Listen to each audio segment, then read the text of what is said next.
ये चैनल केवल मनोरंजन के लिए है। हम किसी भी तरह के अंधश्रद्धा को बढ़ावा नहीं देते। कौन है? एक अजीब सी आवाज ने बिस्तर पर सोई गुंजन को झकझोर कर रख दिया। गुंजन हिम्मत बटोर कर खिड़की के पास गई। उसने धीरे से खिड़की खोलकर देखा, पर बाहर कोई नहीं था। लेकिन जैसे ही वो खिड़की बंद करने लगती है, उसे आंगन में कोई काली परछाई दिखी। कौन है वहां? ये कैसी आवाज है? गुंजन को अब हल्का हल्का डर लगने लगा और वो खिड़की से पीछे हटने लगती है। लेकिन तभी उसे ऐसा लगा कि कोई उसकी पीठ के पीछे खड़ा है। उसने तुरंत पलटकर देखा, पर वहां कोई नहीं था। माँ, माँ, माँ! गुंजन की चीखें सुनकर सारे घर वाले जाग गए और सब गुंजन के कमरे की तरफ भागे। क्या हुआ गुंजन? तू ऐसे क्यों चीख रही है? सब ठीक तो है ना? माँ, वहां कोई था। उसने मुझे देखा और रोने की आवाज।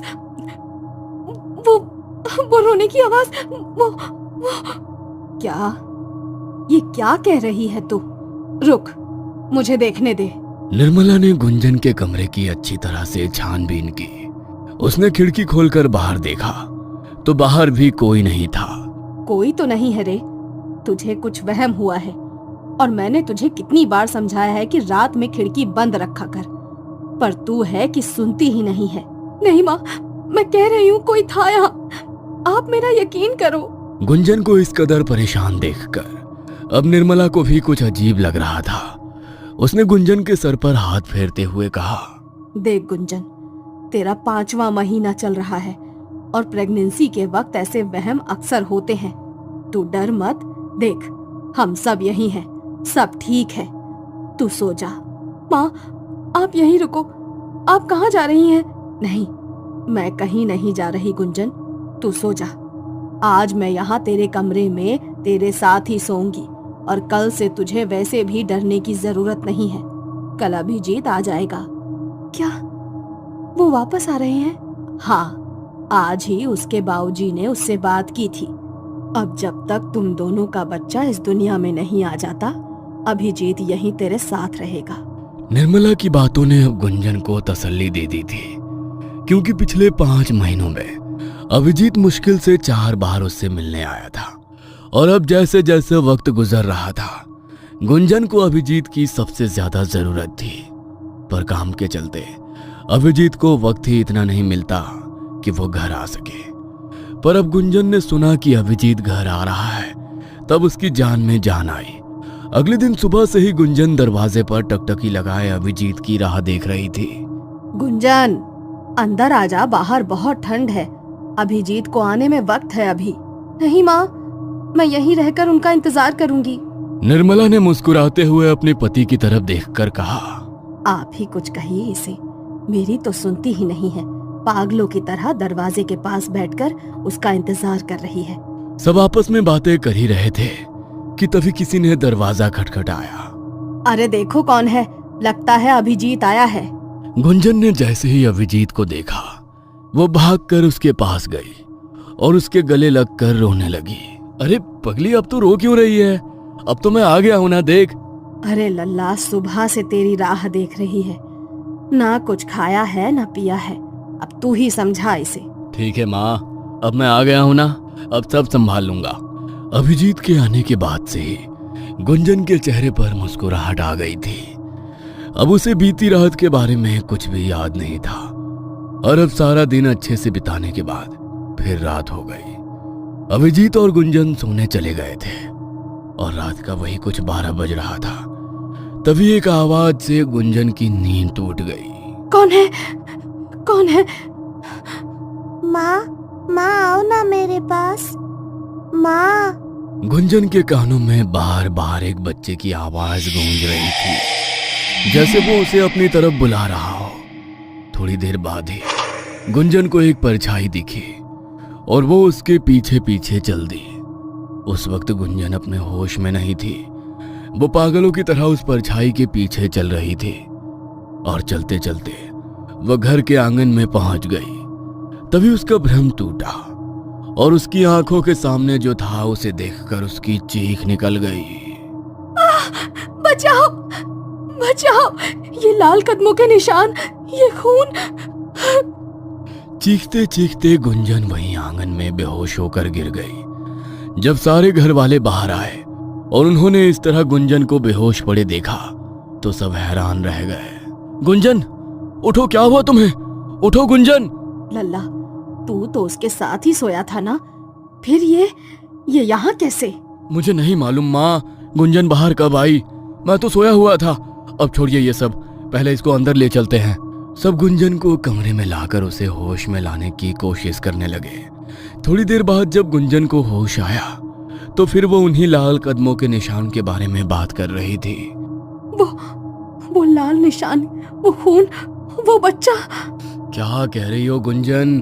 कौन सा बच्चा, कौन से कदमों के निशान? कुछ नहीं है यहाँ। और तुम इतनी रात गए आंगन में क्या करने गई थी?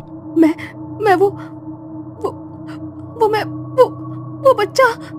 कौन सा बच्चा गुंजन? अपने घर में कोई बच्चा नहीं है।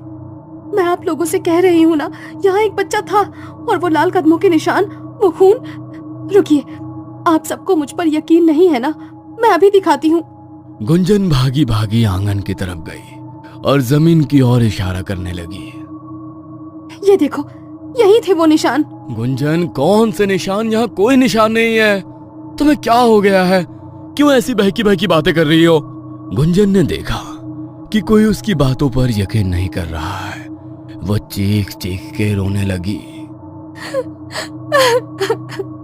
आप सबको लग रहा है कि मैं झूठ बोल रही हूँ। माँ, आप तो मेरा यकीन करो, वो बच्चा यही था और वो निशान भी। बेटा, ऐसा नहीं है कि हम तुझ पर यकीन नहीं कर रहे, पर बेटा यकीन करने के लिए कुछ होना तो चाहिए। तो खुद देख, यहाँ कोई निशान नहीं है, कोई बच्चा नहीं है। मेरी बात मान, तुझे आराम की जरूरत है। आजा, सो जा चलकर। नहीं, मुझे कहीं नहीं जाना। जब तक आप लोग मेरी बात नहीं मान लेते, मुझे कहीं नहीं जाना। ये क्या पागलपन है गुंजन? बच्चों जैसी जिद मत करो और चलो यहाँ से। सब गुंजन को अंदर ले जाने की कोशिश कर ही रहे थे, तभी अचानक उसके पेट में तेज दर्द होने लगा। 5 महीने की प्रेग्नेंट गुंजन का पेट अब अच्छा खासा फूल गया था और समझ में भी आने लगा था। अचानक गुंजन को महसूस होने लगा जैसे उसके पेट में कोई हलचल हो रही हो।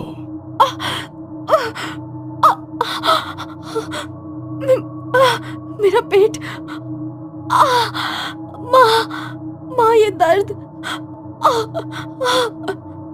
देख, मैंने कहा था तुझसे, तेरी तबीयत बिगड़ जाएगी। अब बात मान ले गुंजन, अंदर चल और आराम कर, चल। निर्मला और अभिजीत जैसे तैसे गुंजन को कमरे में लाए, उसे दवाई दी और थोड़ी देर में ही गुंजन सो गई।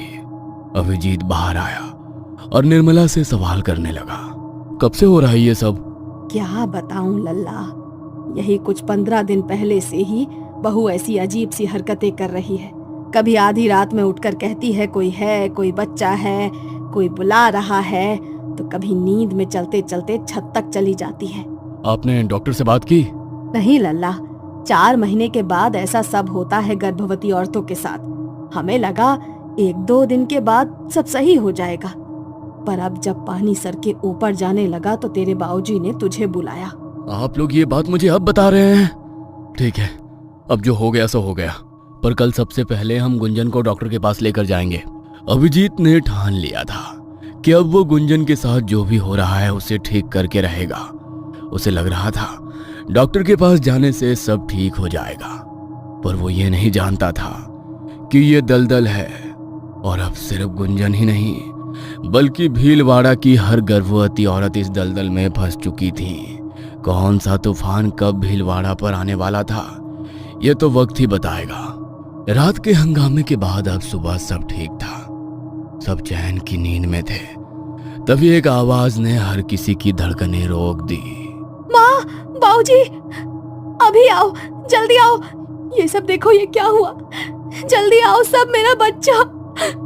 सब दौड़ते हुए गुंजन के कमरे में गए और उन्होंने वहां जो देखा उसे देखने के बाद सबकी आंखें फटी की फटी रह गईं। गुंजन, ये तेरे पेट को क्या हुआ?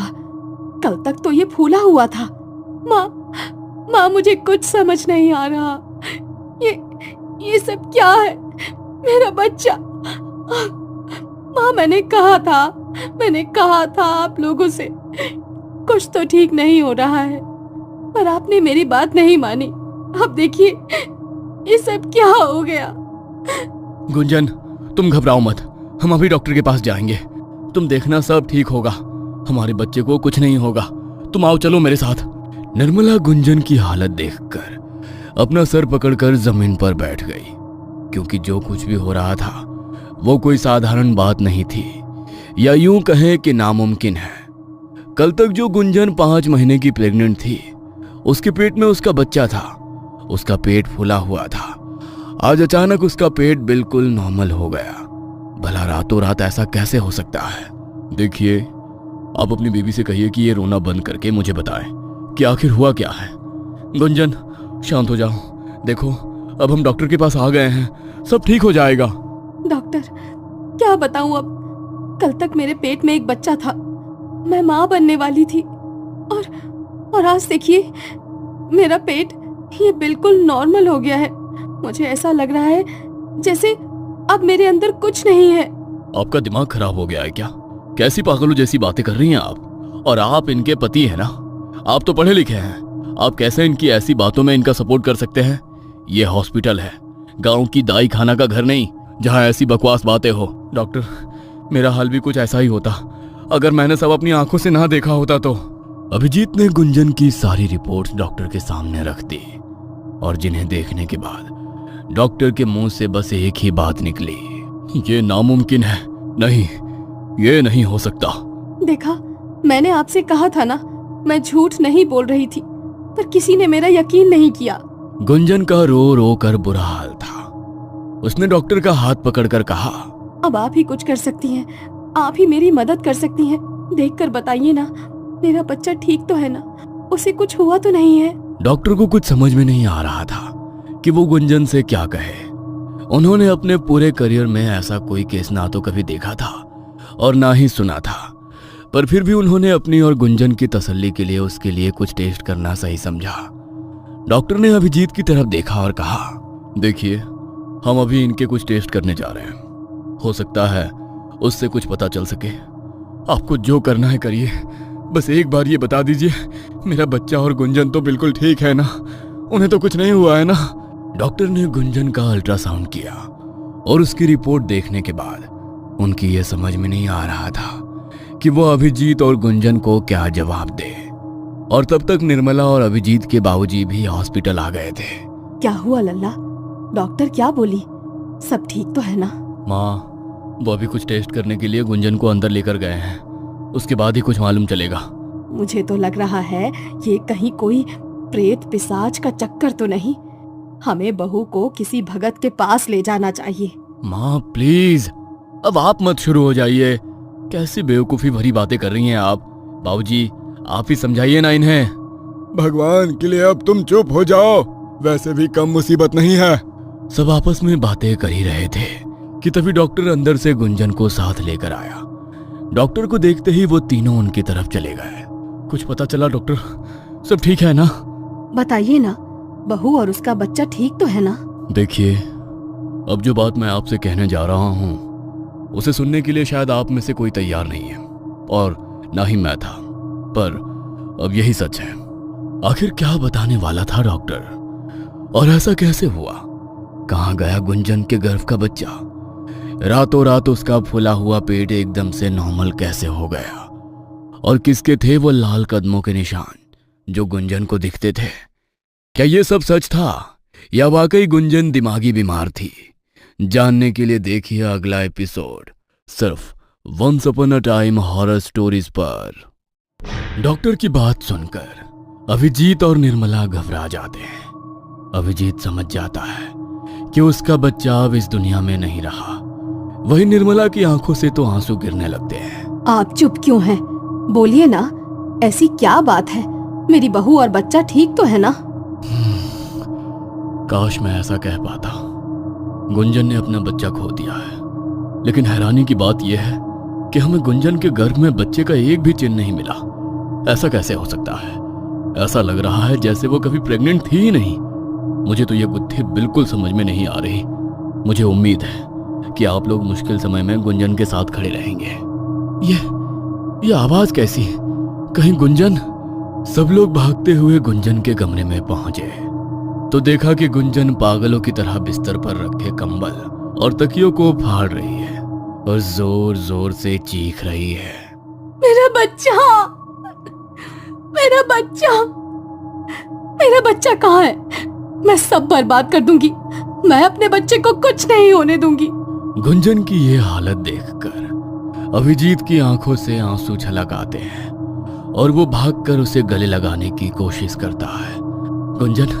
गुंजन शांत हो जाओ, सब ठीक हो जाएगा, प्लीज मेरी बात सुनो। अभिजीत के गले लगाते ही गुंजन चीख चीख कर रोने लगती है। अभिजीत, अभिजीत, मेरा बच्चा, ये सब मेरे बच्चे के कातिल हैं। मैं इन्हें जिंदा नहीं छोड़ूंगी। अभिजीत, गुंजन को अभी सख्त आराम की जरूरत है। मैं इसे बेहोशी का इंजेक्शन लगा देता हूँ। नर्स कमरे में आती है और जबरदस्ती गुंजन को बेहोशी का इंजेक्शन लगा देती है। अब गुंजन शांत हो चुकी थी। सबने उसे आराम करने के लिए कमरे में अकेला छोड़ दिया। गुंजन की इस हालत का जिम्मेदार मैं ही हूँ। मुझे उसे अकेला छोड़ना ही नहीं चाहिए था। ये तो क्या बोल रहा है बेटा? ये सब तेरी वजह से नहीं, बल्कि उस श्राप की वजह से हो रहा है जो भीलवाड़ा को बर्बाद कर चुका है। मुझे तो लगा था कि वो सारी बातें झूठी थी, मगर आज सब सच देख लिया। अब बस भी करो माँ। आज के जमाने में भी श्राप और भूतों जैसी बातों पर यकीन करते हो। ये सब कुछ नहीं होता। मुझे तो लगता है कि गुंजन को कोई बीमारी हुई है। इस वक्त उसकी मानसिक स्थिति बिल्कुल ठीक नहीं है। मुझे सावित्री को बुलाना ही होगा। वही है जो गुंजन को संभाल सकती है। ये दिल्ली है, जहाँ के एक बड़े अस्पताल में सावित्री काम करती है। वो एक मनोवैज्ञानिक है और ऐसे कई केसेस को साइंस की मदद से हैंडल करती है जिन्हें ये दुनिया भूत का नाम दे चुकी है। सावित्री भूतों में यकीन नहीं करती है। वो इस वक्त कुछ मनोवैज्ञानिकों के साथ एक मीटिंग कर रही थी कि तभी उसके पास किसी का कॉल आता है। क्या? ये कैसे हो सकता है? भाभी कैसी हैं? हाँ, आप बिल्कुल मत कीजिए, मैं कल ही पहुंचती हूँ। क्या हुआ सावित्री जी, सब ठीक तो है ना? जी हाँ, सब ठीक है। सॉरी, पर मुझे एक अर्जेंट केस मिला है तो मुझे जाना होगा। सावित्री ट्रेन से उतरती है। वो अपने हाथ में एक बैग पकड़े हुए गांव की तरफ बढ़ रही है। रास्ते में लोग उसे अजीब निगाहों से देखते हैं।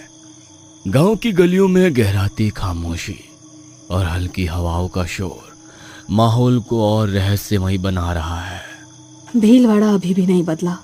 वही पुरानी सड़कें, डरे हुए लोग और एक अजीब सी खामोशी। न जाने क्यों मैं जब भी यहाँ आती हूँ मुझे कुछ अजीब वाइब्रेशंस महसूस होती हैं। सावित्री कई सालों बाद अपने गांव लौट रही थी। पिछली रात उसे अपने परिवार से गुंजन के अजीब बर्ताव के बारे में खबर मिली। ये खबर सुनकर उसके मन में कई सवाल उठे जिनका जवाब वो खुद ढूंढने के लिए यहाँ आई थी। सावित्री, सावित्री, तुम आ गई। मुझे पता था तुम आओगी। तुम ही मेरी मदद कर सकती हो। गुंजन के चेहरे पर थकावट और डर साफ झलक रहा था। वो सावित्री को देखते ही गले लग गई। गुंजन, सब ठीक है, तुम बिल्कुल फिक्र मत करो, मैं सब ठीक कर दूंगी। लेकिन तुम इतनी डरी हुई क्यों लग रही हो? बात क्या है? वो बच्चा, वो मुझे हर जगह दिखता है। कभी वो मेरा पल्लू पकड़कर मेरे पीछे पीछे चलता है, तो कभी कभी इसी दरवाजे के पास खड़े होकर माँ माँ चिल्लाता है। उसी ने और मेरा बच्चा, मेरा बच्चा। गुंजन, होश में आओ, यहाँ कोई बच्चा नहीं है। गुंजन, होश में आओ, यहाँ कोई बच्चा नहीं है। सावित्री गुंजन को पकड़कर जोर से हिला देती है और गुंजन का वहम टूट जाता है। ये इतनी तेज हवाओं का झोंका क्यों चलने लगा? खैर, गुंजन, चलो अंदर चलते हैं। माँ, सावित्री, मेरी लाडो, तू कैसी है बेटा? मैं ठीक हूँ माँ, मगर भाभी का ये हाल कब से है?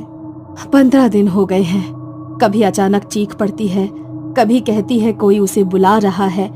डॉक्टर को दिखाने की सोची थी, लेकिन हमें लगा सब ठीक हो जाएगा, मगर इसकी हालत तो दिन ब दिन बिगड़ती ही जा रही है। भाई कहाँ है? कहीं नजर नहीं आ रहे।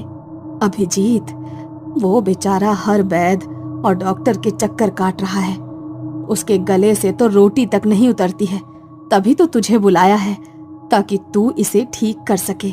निर्मला की बातें सुनकर सावित्री की चिंता और बढ़ गई। उसने घर का मुआयना लेने का फैसला लिया। वो बहुत थक गई थी, इसलिए थोड़ा आराम करना चाहती थी। मैं भी कितनी पागल हूँ।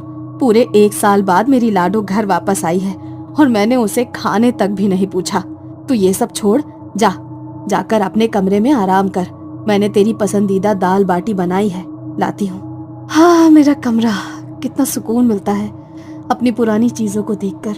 लेकिन ये रोने की आवाज कहाँ से आ रही है? सावित्री अपने कमरे में बैठी थी, लेकिन गुंजन के कमरे से आती सिसकियों ने उसे बेचैन कर दिया। उसने तुरंत कमरे की ओर रुख किया। दरवाजा खोलते ही उसे भीतर का भयावह दृश्य दिखा। सावित्री, तुम आ गई, मुझे बचा लो, मुझे कुछ हो रहा है। गुंजन पलंग पर बैठी थी, लेकिन उसकी आंखों में एक अजीब सी घबराहट और थकावट साफ झलक रही थी। उसका चेहरा पीला पड़ चुका था और वो अपने हाथों को बार बार देख रही थी, जैसे कुछ छूट गया हो। भाभी, ये क्या हाल बना रखा है? तुम इतनी घबराई हुई क्यों हो? सावित्री ने गुंजन के पास जाकर उससे बात करने की कोशिश की, लेकिन गुंजन के चेहरे पर डर और बेचैनी थी। उसके शब्द बिखरे हुए और असमंजस भरे थे। मेरा बच्चा, मैंने उसे देखा था, वो मुझे पुकार रहा था।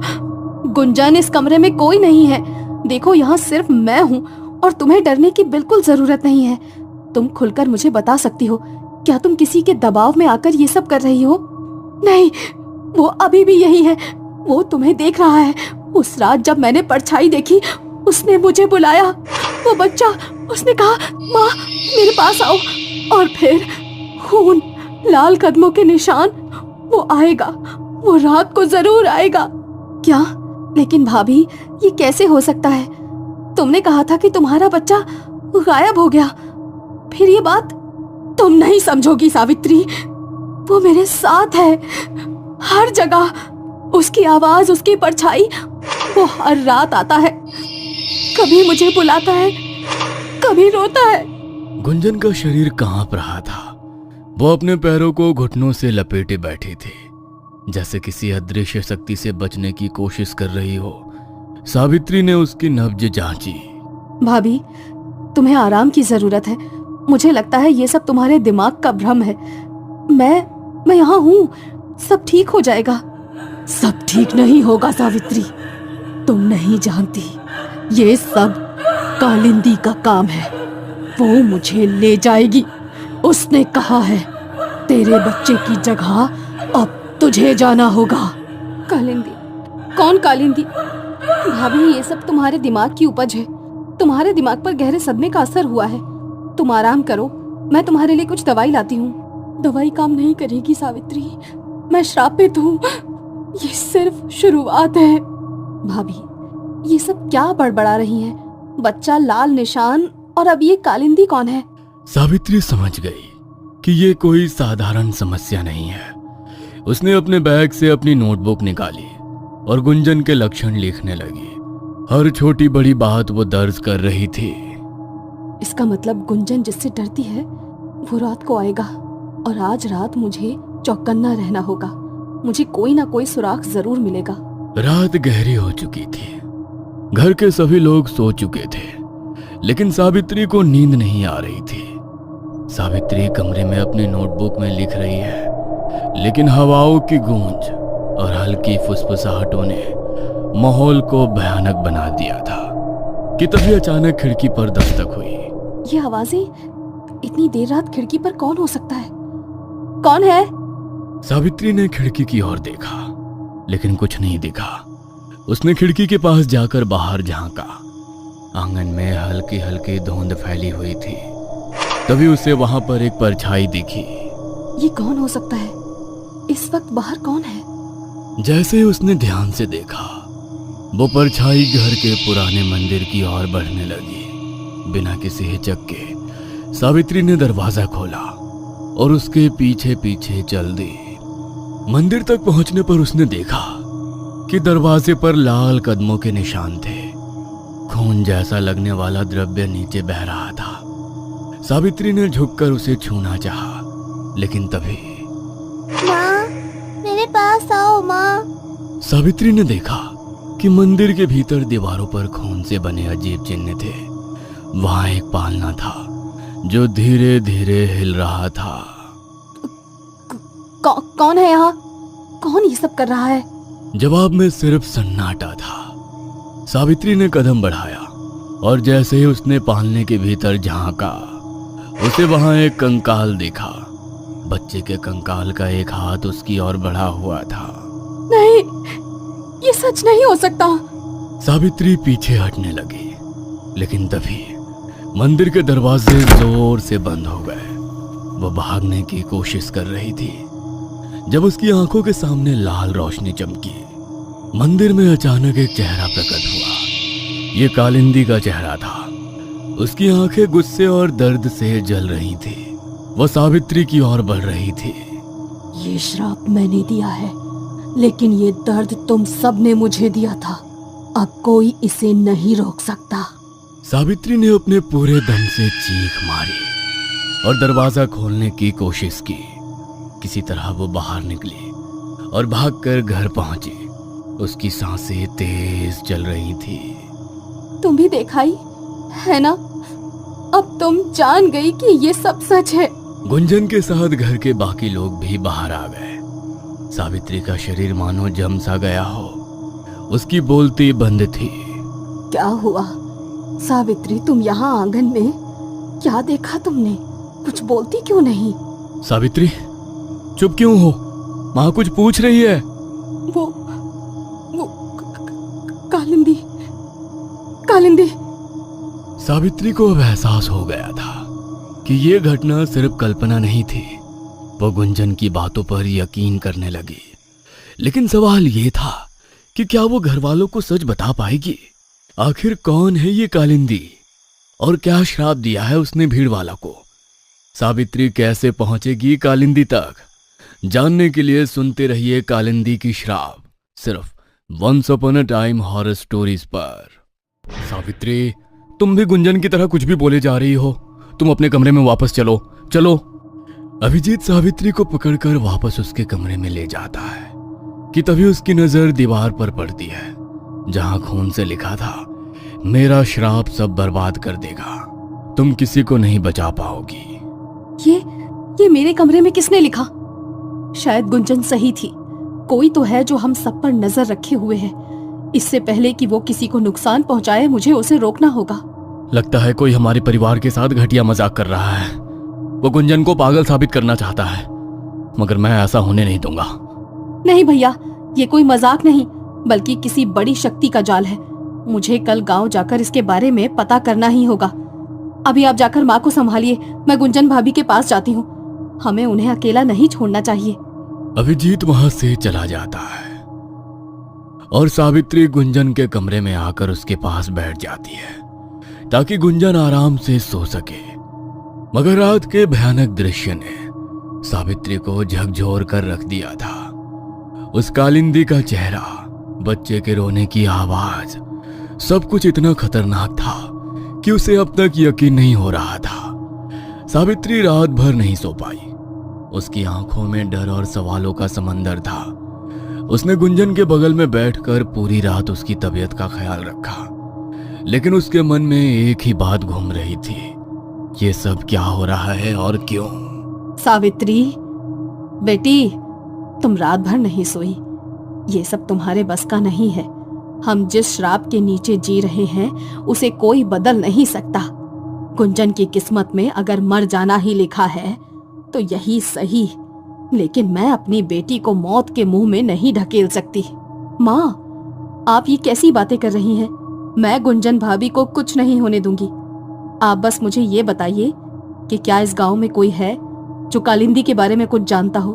पुरोहित नारायण, इस कालिंदी का हल तुम्हें पुरोहित नारायण के अलावा कोई नहीं बता सकता। पुरोहित नारायण कौन है वो और उन्हें कैसे पता होगा? बेटा, नारायण बाबा इस गांव के सबसे बड़े ज्ञानी हैं। उन्होंने कालिंदी की कहानी अपनी आंखों से देखी थी। कहते हैं उन्होंने ही कालिंदी का अंतिम संस्कार किया था। अगर किसी को इस श्राप के बारे में पता होगा तो वो बस वही है, मगर आज तक उन्होंने श्राप के बारे में किसी को नहीं बताया। जब भी कालिंदी का कहर इस गांव पर पड़ता है तो वो एक पूजा कर कर उसे शांत कर देते हैं। मुझे नहीं लगता कि वो तुझे इस बारे में कुछ भी बताएंगे। सावित्री को यह सुनकर हैरानी हुई कि सब कुछ जानने के बाद भी वो बाबा कुछ नहीं कर रहे। खैर, पुरोहित नारायण के बारे में उसने पहले कभी नहीं सुना था, लेकिन अब उसके पास और कोई रास्ता नहीं था। ठीक है माँ, मैं आज ही उनसे मिलने जाऊंगी। सावित्री जैसे ही निर्मला से बात कर दरवाजे की तरफ कदम आगे बढ़ाती है, अचानक पीछे से गुंजन हवा की तेजी से उसकी तरफ बढ़ती है और उसका गला दबा लेती है। गुंजन के खुले बाल और लाल आंखें जैसे मानो सावित्री को भस्म कर डालेगी। भाभी, ये क्या कर रही हो? छोड़ो, छोड़ो मुझे भाभी। ये क्या कर रही हो बहू? छोड़ो उसे, वो मर जाएगी। मैं कहती हूँ छोड़ो उसे। मेरा श्राप तोड़ेगी, मुझसे टकराएगी, मैं तुझे नहीं छोड़ूंगी। तू होती कौन है मुझसे टकराने वाली? सावित्री और निर्मला जोर जोर से चीखने लगते हैं। वो दोनों पूरी कोशिश करते हैं, लेकिन ना जाने गुंजन में इतनी ताकत कहां से आ गई थी कि कोई उसकी उंगली भी नहीं हिला पाता। इतनी आवाज सुनकर अभिजीत और उसके बाबूजी भी कमरे में आ जाते हैं और सावित्री को बचाने की कोशिश करने लगते हैं। अभिजीत गुंजन को एक खींच कर थप्पड़ मारता है। गुंजन, होश में आओ, पागल हो गई हो क्या? सावित्री को जान से मारना चाहती हो? ये हम सबको मारना चाहती है। मुझे तो लगता है कालिंदी बस एक बहाना है। ये हमारे परिवार को मारकर सारी जमीन हड़पना चाहती है। बस करो माँ, इसमें भाभी की कोई गलती नहीं है। इस वक्त उनका शरीर उनके कब्जे में नहीं है। सावित्री गुंजन को जमीन से उठाकर बिस्तर पर लिटा देती है। गुंजन इस वक्त बेहोश थी। सावित्री उसके सर पर हाथ फेरती है। मुझे माफ कर दो भाभी, मगर भरोसा रखना, मैं सब ठीक कर दूंगी। सावित्री ने पुरोहित नारायण के मंदिर की ओर रुख किया। रास्ते में उसे बार बार रात की घटनाएं याद आ रही थी। गुंजन की चीख, खून के निशान और वो रहस्यमयी आवाजें। गांव के मंदिर के किनारे एक पुराने बरगद के पेड़ के नीचे स्थित था। वहां का वातावरण रहस्यमयी और शांत था। मंदिर के आसपास की हवा में कुछ ऐसा था जो किसी अनजाने डर का एहसास करा रहा था। सावित्री मंदिर में दाखिल होते हुए धीरे धीरे पुरोहित नारायण के पास पहुंची। वहां का वातावरण गंभीर और रहस्यमय था। पुरोहित आंखें बंद करके मंत्रोच्चार में लीन थे। उनके चेहरे पर शांति का भाव था, लेकिन सावित्री के मन में सवालों का तूफान था। प्रणाम गुरुदेव, मुझे आपसे कुछ जरूरी बातें करनी है। आशीर्वाद बेटी, कौन हो तुम और यहाँ क्यों आई हो? गुरुदेव, मैं सावित्री हूँ। इस गांव में पैदा हुई थी, लेकिन पढ़ाई के लिए बाहर चली गई थी। जब यहाँ लौटी हूँ, मेरे परिवार पर जो बीता है उसने मुझे अंदर तक झकझोर दिया है। गांव में हर किसी का जीवन अब श्राप से जुड़ा हुआ है।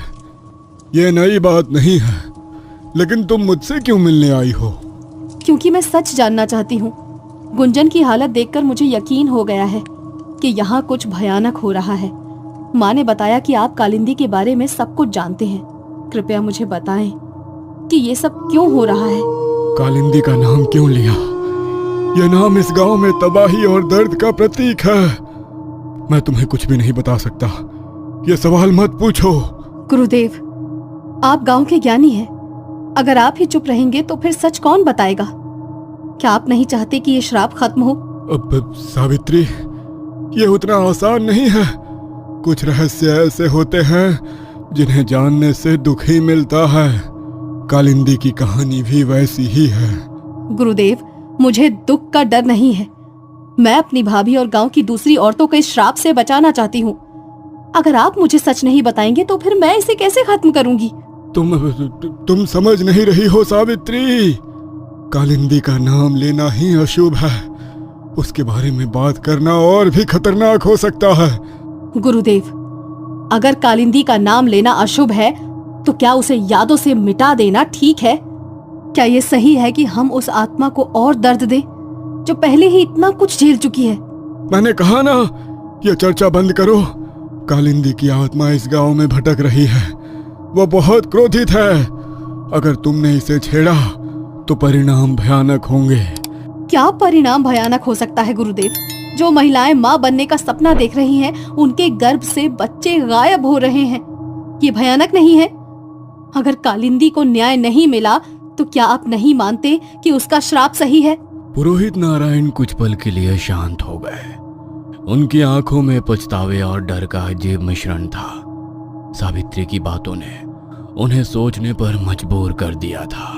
ठीक है सावित्री, अगर तुमने इतना ठान लिया है तो सुनो, लेकिन यह समझ लो, इस कहानी का सच तुम्हारे लिए आसान नहीं होगा। मैं सुनने के लिए तैयार हूँ गुरुदेव, आप बस सच बताएं। सावित्री मंदिर के शांत वातावरण में बैठी पुरोहित नारायण की हर बात को ध्यान से सुनने की कोशिश कर रही थी। मंदिर की घंटियों की गूंज और हवा की धीमी सरसराहट ने माहौल को रहस्यमय बना दिया था। सावित्री, तुमने जो देखा और सुना है वो इस गांव का एक दुखद अतीत है। यह केवल श्राप की कहानी नहीं, बल्कि उस औरत की कहानी है जिसने अपना सब कुछ खो दिया। अपनी खुशी, अपनी पहचान, अपना प्रेम। गुरुदेव, आप कालिंदी की बात कर रहे हैं? मुझे बताएं कि वो कौन थी और उसके साथ क्या हुआ था? कालिंदी वो केवल नाम नहीं, बल्कि एक युग की पहचान थी। एक ऐसी औरत जो अपने समय से बहुत आगे थी। लेकिन हर दिव्यता के पीछे एक दर्द छिपा होता है, और कालिंदी का दर्द भी ऐसा ही था। पुरोहित ने गहरी सांस ली और कालिंदी की कहानी शुरू की। कालिंदी का जन्म इस गांव के सबसे साधारण परिवार में हुआ था, लेकिन बचपन से ही वो अलग थी। उसकी आंखों में ऐसा तेज था जैसे वो हर चीज को गहराई से देख सकती हो। वो फूलों से बात करती, पेड़ों को सुनती और जड़ी बूटियों के साथ ऐसे खेलती जैसे वे उसकी सबसे अच्छी दोस्त हो। तो वो बचपन से ही वैद्य बनने की ओर झुकी हुई थी। हाँ, लेकिन यह सब अचानक नहीं हुआ। कालिंदी का जीवन हमेशा सुखद नहीं था। वो भी एक आम लड़की थी जो सपने देखती थी, प्यार करती थी और खुश रहना चाहती थी। युवा अवस्था में कालिंदी एक लड़के से प्रेम करने लगी थी। उसका नाम देवांश था। देवांश एक साधारण किसान का बेटा था, लेकिन उसकी आंखों में दुनिया को बदलने का सपना था। कालिंदी और देवांश का प्यार सच्चा था, लेकिन इस गांव की परंपराओं ने उनके रास्ते अलग कर दिए। इतना कहते ही गुरुदेव की आंखों में एक अलग रोशनी झलक आई। सावित्री तो इस कहानी में ऐसे खो गई जैसे मानो वो किसी आत्मा के बारे में नहीं, बल्कि एक दिव्य प्रेम कथा सुनने आई हो। कालिंदी देवांश के प्यार में पूरी तरह पागल हो गई। वो दिन रात बस उससे शादी के सपने देखती और हर शाम इसी मंदिर के किनारे उससे मिलने आया करती। वो दोनों अपनी आने वाली जिंदगी के सपने देखा करते। गुरुदेव, क्या हुआ उनके प्यार के साथ? एक दिन कालिंदी के पिता को इसकी भनक लग गई और उन्हें यह रिश्ता पसंद नहीं आया। देवांश गरीब था और कालिंदी को वो सब कुछ दिया गया था जो किसी और लड़की के पास नहीं था। उसे लगता था कि देवांश के साथ रहकर वो सब कुछ पा लेगी, लेकिन उसके पिता ने इसे मंजूर नहीं किया। हाँ, वो अपने पिता और इस पूरे समाज के आगे देवांश के लिए ढाल बनकर खड़ी हो गई। कालिंदी ने कई बार अपने पिता को समझाने की कोशिश की, मगर कोई फायदा ना हुआ। इसलिए कालिंदी और देवांश ने गांव छोड़कर भाग जाने का फैसला किया। लेकिन देवांश के एक करीबी मित्र ने उनकी इस चाल की खबर सारे गांव वालों को दे दी। फिर क्या हुआ? फिर क्या था, कालिंदी के पिता ने उसे घर में कैद कर दिया। गांव वालों ने देवांश को कालिंदी से दूर जाने के लिए मजबूर कर दिया। उन्होंने उसे गांव छोड़ने पर मजबूर किया। कहते हैं वो जाते वक्त कालिंदी को देखने आया, लेकिन गांव वालों ने उसे मारने की धमकी दी। कालिंदी ने देवांश को जाते हुए देखा, लेकिन कुछ नहीं कर सकी। उसकी आंखों में आंसू और दिल में एक कसक थी। उस दिन उसने सब कुछ खो दिया, अपना प्रेम और अपनी खुशी। मैं वापस आऊंगा कालिंदी। गुरुदेव, ये तो बहुत ही अन्याय था। फिर कालिंदी ने क्या किया? उस दिन के बाद कालिंदी बदल गई। उसने अपने जीवन को सेवा और पूजा में समर्पित कर दिया। उसने देवताओं की आराधना शुरू की और जड़ी बूटियों का ज्ञान सीखने लगी। धीरे धीरे वो गांव की वैद्य बन गई। लोग उसे पूजने लगे, लेकिन वो कभी अपनी खुशी वापस नहीं पा सकी। कालिंदी का नाम पूरे गांव में गूंजने लगा। वो हर बीमारी का इलाज कर सकती थी। उसकी दी हुई औषधियों से लोग ठीक हो जाते और उसकी सलाह से जिंदगियां बदल जाती। लेकिन उसकी अपनी जिंदगी एक खालीपन से भरी थी। गुरुदेव, क्या उसने कभी देवांश का इंतजार किया? हाँ, वो हर रोज उस रास्ते को देखती थी जहां से देवांश गया था, लेकिन वो कभी नहीं लौटा। शायद उसे कभी लौटने का मौका नहीं मिला। लेकिन उसकी जिंदगी में एक और अंधेरा आना बाकी था। क्या हुआ गुरुदेव? एक दिन धर्मवीर ने उसे देखा। धर्मवीर गांव का सबसे ताकतवर और रईस व्यक्ति कालिंदी की सुंदरता पर मोहित हो गया। उसने उसे पाने के लिए हर संभव प्रयास किया। धर्मवीर ने कालिंदी को कई बार प्रस्ताव दिया। उसने उसे सोने, चांदी और वैभव का लालच दिया, लेकिन कालिंदी ने हमेशा मना कर दिया। उसके दिल में केवल देवांश के लिए जगह थी। तो क्या धर्मवीर ने उसे छोड़ दिया? नहीं, धर्मवीर हार मानने वालों में से नहीं था। उसने कालिंदी को पाने के लिए एक भयावह योजना बनाई। आखिर धर्मवीर ने कालिंदी के साथ क्या किया होगा? क्या श्राप धर्मवीर को लग गया था? क्या सावित्री पुरोहित जी से सब जान पाएगी? जानने के लिए देखिए अगला एपिसोड सिर्फ once upon a time horror stories पर। यार, आईपीएल का मजा अब डबल होने वाला है, क्योंकि क्रिकेट लाया है आईपीएल हंगामा with massive 2.3 crore prize pool. हर हफ्ते आईफोन्स, आईपैड्स और इतने सारे धमाकेदार गिफ्ट जीतने का chance. Yamaha bike, Realme mobile, Apple watch और इवन टीवी तक जीत सकते हो। और यही नहीं, क्रिकेट पे जिली गेम्स खेलो, स्पिन करो और जीतो हर वीक नया सब प्राइज। अभी ज्वाइन करो क्रिकेट पे और ले जाओ 300 रुपए का रैपिड बोनस। डिपॉजिट करना सुपर इजी है, फोन पे, गूगल पे या बैंक ट्रांसफर से। और सबसे बेस्ट पार्ट, रजिस्टर करो लिंक से जो कमेंट में पिन्ड है और जीतो आईफोन 16 प्रो मैक्स हर वीक। तो और क्या चाहिए, डाउनलोड करो क्रिकेट ऐप अभी।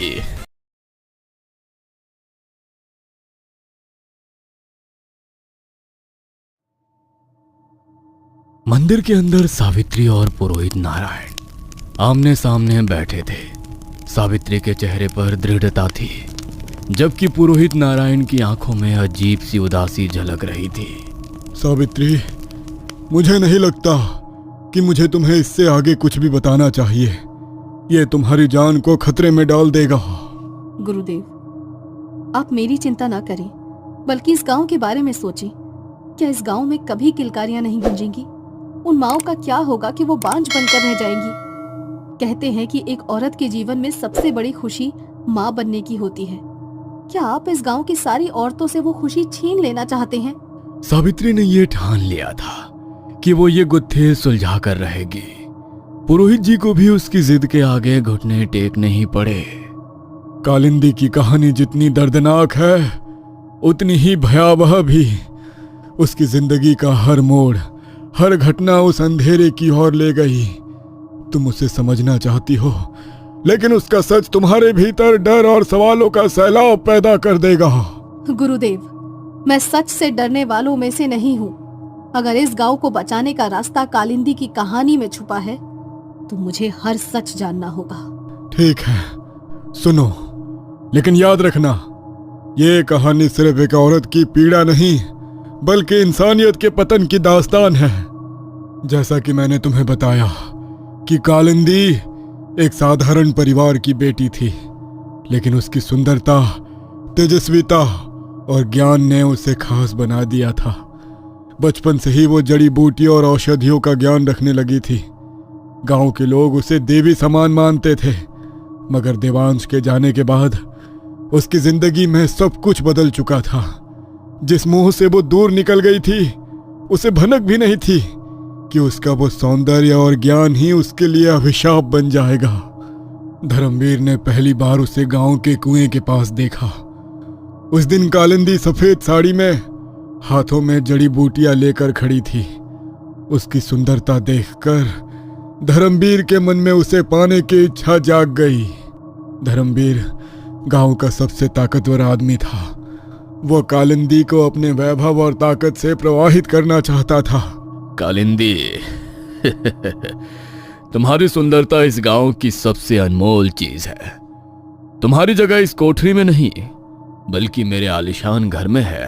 धर्मवीर, मैं किसी की चीज नहीं हूँ। मेरा जीवन मेरी पूजा और सेवा के लिए है। देखो, मैं तुम्हें बेहद पसंद करता हूँ। तुम्हारा ये लचीला बदन मुझे रात भर सोने नहीं देता। कसम से, मैंने आज तक ना जाने कितनी खूबसूरत लड़कियों के गुरूर तोड़कर उन्हें अपने बिस्तर पर जन्नत दिखाई है, लेकिन तुम्हारी ये करारी बातें और तीखी नजर ने मुझे बेचैन कर दिया। इसलिए तो मैं तुमसे शादी करना चाहता हूँ। अब मान भी जाओ, क्योंकि मुझे ना सुनने की आदत नहीं है। तो आदत डाल लो, क्योंकि मैं तुमसे शादी हरगिज नहीं करूंगी। तेरी इतनी हिम्मत कि मुझे मना करेगी? याद रखना, तुझे इसकी बहुत बड़ी कीमत चुकानी पड़ेगी। धर्मवीर ने ठान लिया था कि अगर कालिंदी उसकी नहीं हो सकती तो वो उसे बदनाम करके बर्बाद कर देगा। उसने गांव के कुछ लालची और अंधविश्वासी लोगों को अपने साथ मिलाया। धर्मवीर ने गांव में यह अफवाहें फैलानी शुरू की कि कालिंदी अपने जड़ी बूटियों के ज्ञान का इस्तेमाल जादू टोने के लिए करती है। उसने कहा कि वो अपने मंत्रों से गांव वालों को वश में कर रही है, लेकिन यह काफी नहीं था। धर्मवीर ने एक तांत्रिक को बुलाकर एक खौफनाक योजना बनाई। उसने कालिंदी के घर के पास अजीब अजीब चीजें फैलवाई, रक्त, मांस के टुकड़े और काले कपड़े। हमने खुद देखा है, कालिंदी अपने घर में तंत्र मंत्र कर रही थी। वो पागल हो गई है। इन अफवाहों ने कालिंदी को धीरे धीरे अकेला कर दिया। जो लोग कभी उसकी पूजा करते थे, वो अब उससे डरने लगे। उसका घर खाली हो गया था, कोई उससे मिलने नहीं आता था। वो मंदिर जाती तो लोग उससे बचकर निकल जाते। उसकी हालत देखकर मेरा दिल टूट गया। कालिंदी अपने घर में बंद हो गई, लेकिन धर्मवीर यही नहीं रुका। उसने अफवाह फैलाई कि कालिंदी गांव के बच्चों पर हमला कर रही है। अरे, हमने उसे बच्चों के खून से सने हाथों के साथ देखा है। अरे, उसने बच्चों को खा लिया है। यह सब सुनकर गांव वालों ने उसे डायन करार दे दिया। एक दिन गांव वालों ने उसके घर को घेर लिया। वे उसे पकड़कर घसीटते हुए गांव के चौराहे तक ले गए। मैंने तुम्हारा क्या बिगाड़ा है? मैंने तुम्हें ठीक किया है, तुम्हारे बच्चों की जान बचाई है, लेकिन तुमने मुझे तुच्छ अफवाहों का शिकार बना दिया। तुम्हारी जगह यहाँ नहीं है कालिंदी। तुम्हें इस गांव से दूर जाना होगा। लेकिन कालिंदी ने हार नहीं मानी। उसने अपनी अंतिम सांस तक संघर्ष किया। तुम सबको मेरी सच्चाई का पता चलेगा। मेरे साथ जो अन्याय हुआ है, उसका श्राप तुम्हारी पीढ़ियों को भुगतना पड़ेगा। तुम्हारी हर तीसरी पीढ़ी की औरतें मां बनने का सुख नहीं पा सकेंगी। कालिंदी ने भीड़ से भागने की कोशिश की। वो कुएं के पास पहुंची और वहां रुक गई। वो कुएं के किनारे खड़ी होकर बोली, तुमने मेरी जिंदगी छीन ली, अब मेरी आत्मा तुम्हें चैन से नहीं जीने देगी। और फिर उसने कुएं में छलांग लगा दी। गुरुदेव, मुझे उस कुएं तक जाना ही होगा। अगर कालिंदी की आत्मा से बात किए बिना इस श्राप को खत्म नहीं किया जा सकता तो मैं हर जोखिम उठाने के लिए तैयार हूँ। सावित्री, यह जुनून नहीं बल्कि मूर्खता है। तुम समझ नहीं रही हो कि उस कुएं पर जाना सिर्फ खतरे से खेलना नहीं बल्कि अपनी मौत को बुलावा देना है।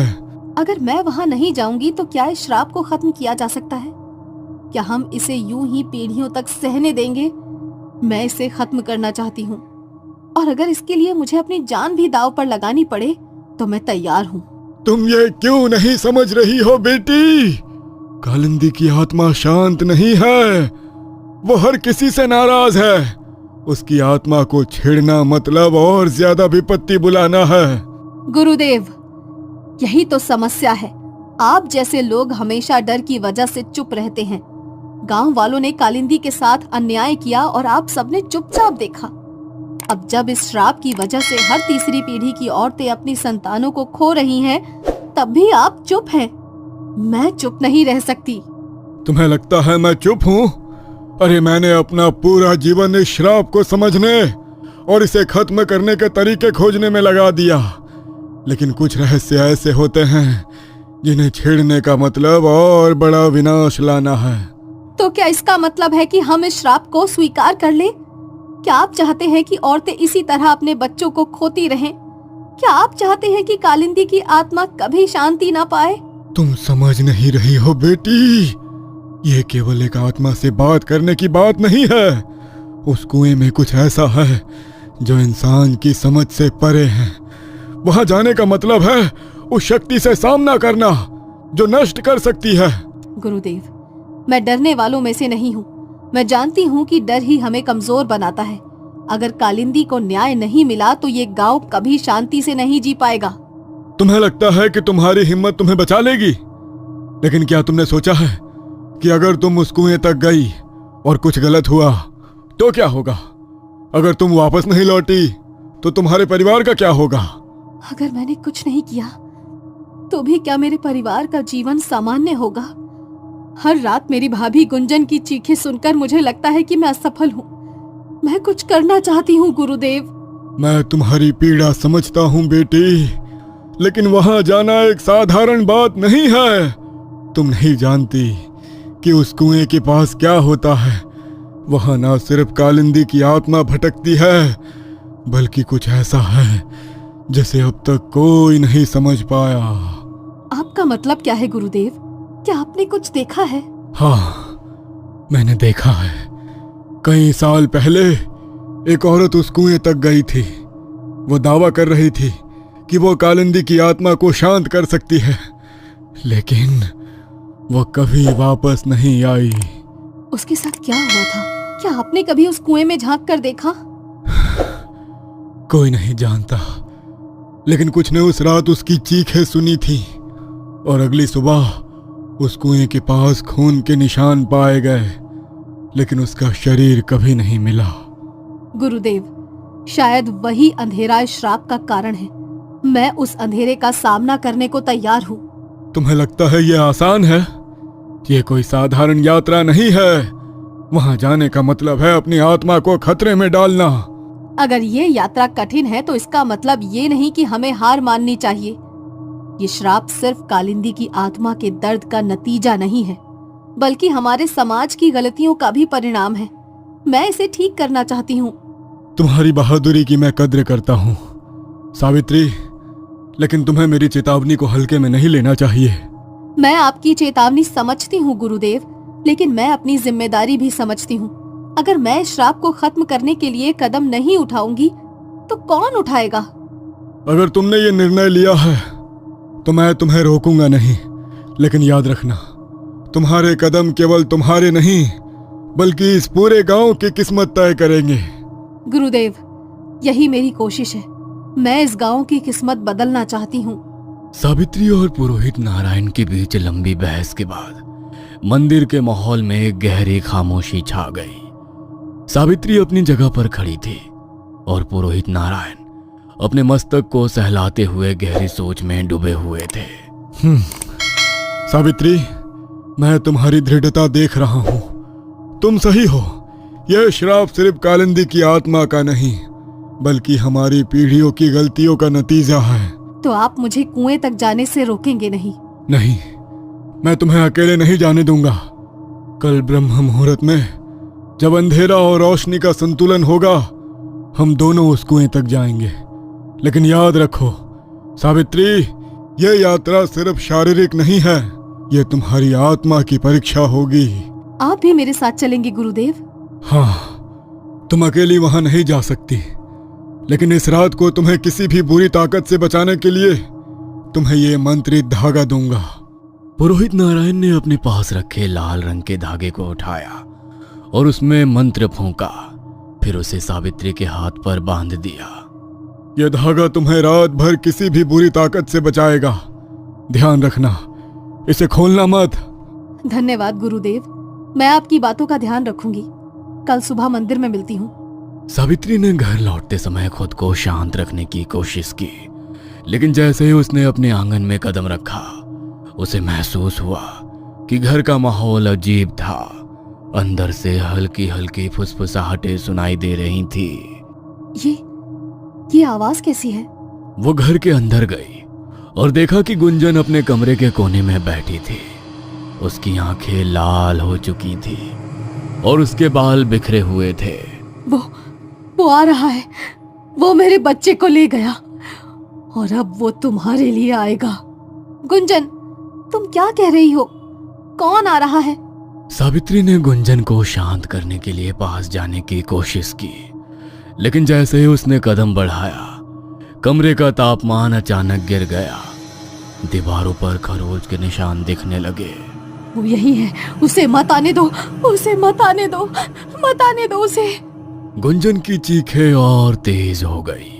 सावित्री ने घबराकर पुरोहित नारायण का दिया हुआ अभिमंत्रित धागा अपने हाथ पर कसा।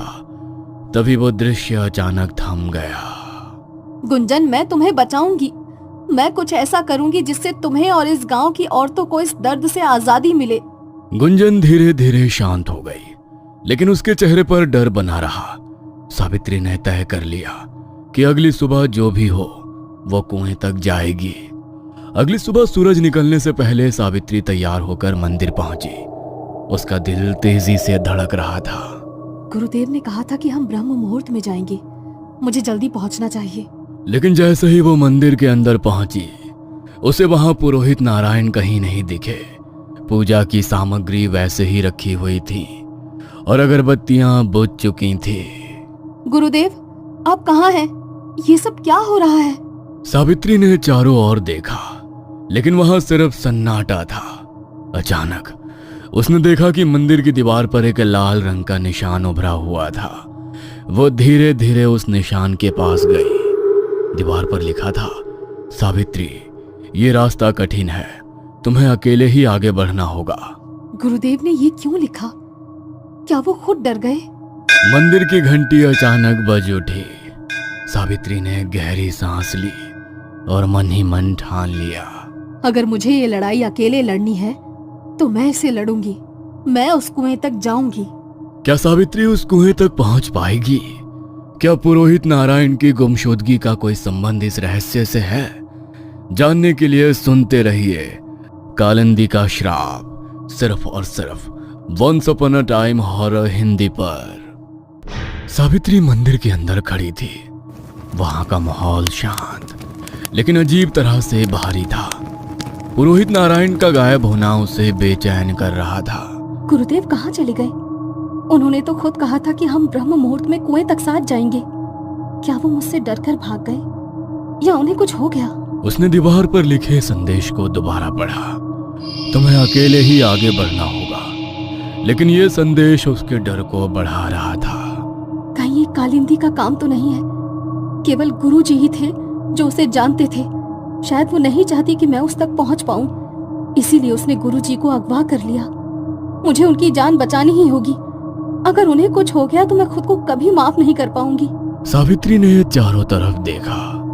मंदिर के अंदर सब कुछ सामान्य लग रहा था, लेकिन उसे ऐसा महसूस हो रहा था जैसे कोई उसे देख रहा हो। कौन है?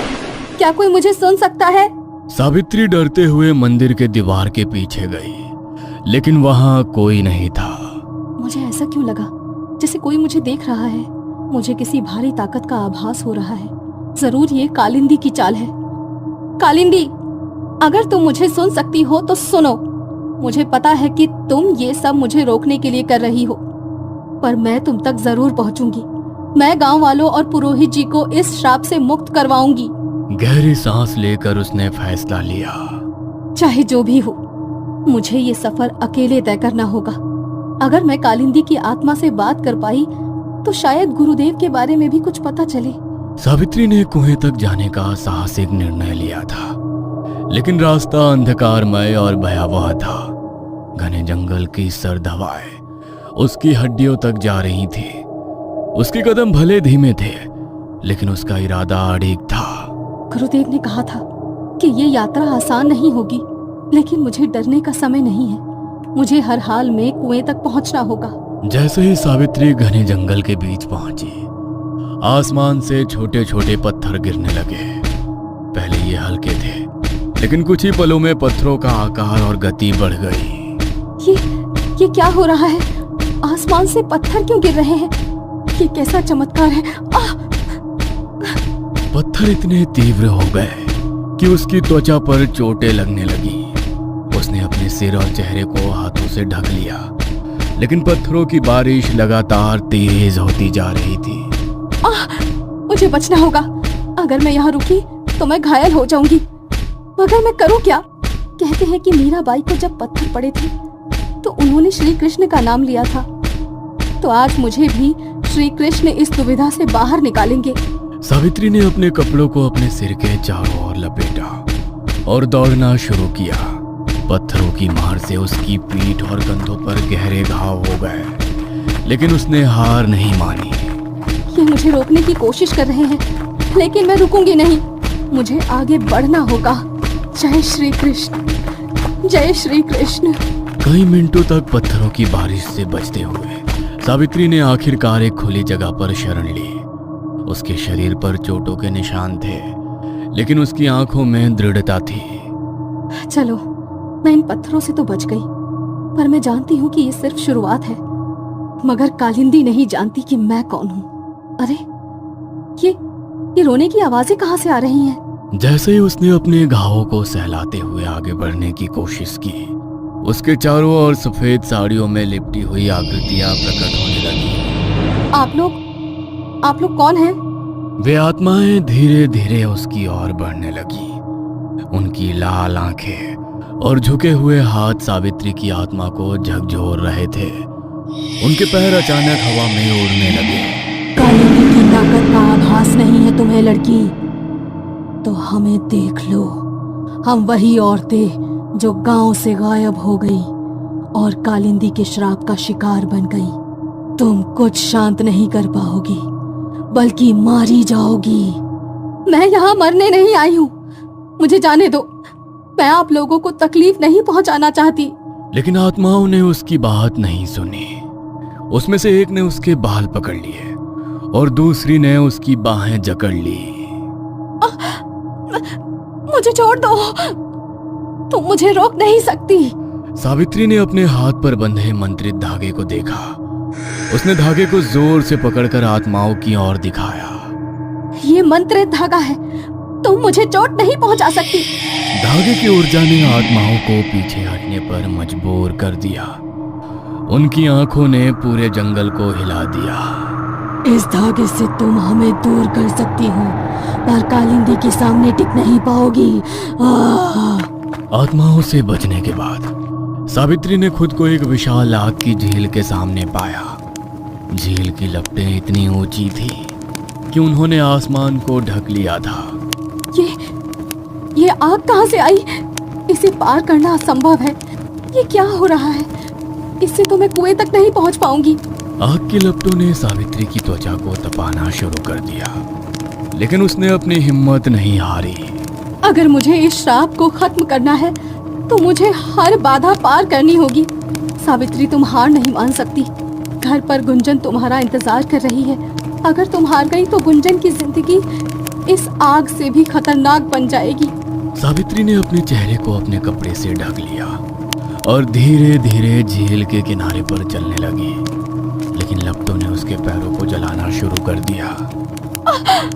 ये कितना दर्दनाक है, लेकिन मुझे रुकना नहीं है। नहीं, मुझे चलते रहना है। उसकी हथेलियां और पैर झुलसने लगे थे। वो अपनी पीड़ा को सहते हुए झील को पार करने में सफल रही, लेकिन उसकी हालत बहुत गंभीर हो गई थी। उसके पैरों से खून निकलने लगा था। आग की झील पार करने के बाद उसने एक और डरावना दृश्य देखा। उसके सामने लाशों का ढेर पड़ा हुआ था। इतनी सारी लाशें! लगता है ये कुएं की रखवाली कर रही है। इतना डरावना दृश्य मैंने अपने जीवन में कभी नहीं देखा। तभी पीछे से एक अनजान आवाज आई। सावित्री बेटा, सावित्री बेटा, मेरा इंतजार नहीं करेगी? पीछे देखो बेटा सावित्री। ये आवाज तो गुरुदेव की है। सावित्री ने तुरंत पीछे मुड़कर देखा और वो जोर से चिल्ला उठी। उसके सामने एक खून से लथपथ लाश कंकाल हाथ में लिए खड़ी थी। लाशों ने अचानक हिलना शुरू कर दिया। उसमें से एक ने अपनी गर्दन घुमाई और सीधे सावित्री को देखा। तुम भी हमारे जैसी बन जाओगी। आओ हमारे पास, हम तुम्हें शांत कर देंगे। सावित्री ने डरते हुए पीछे हटने की कोशिश की, लेकिन एक लाश ने उसका पैर पकड़ लिया। बचाओ, कोई बचाओ मुझे।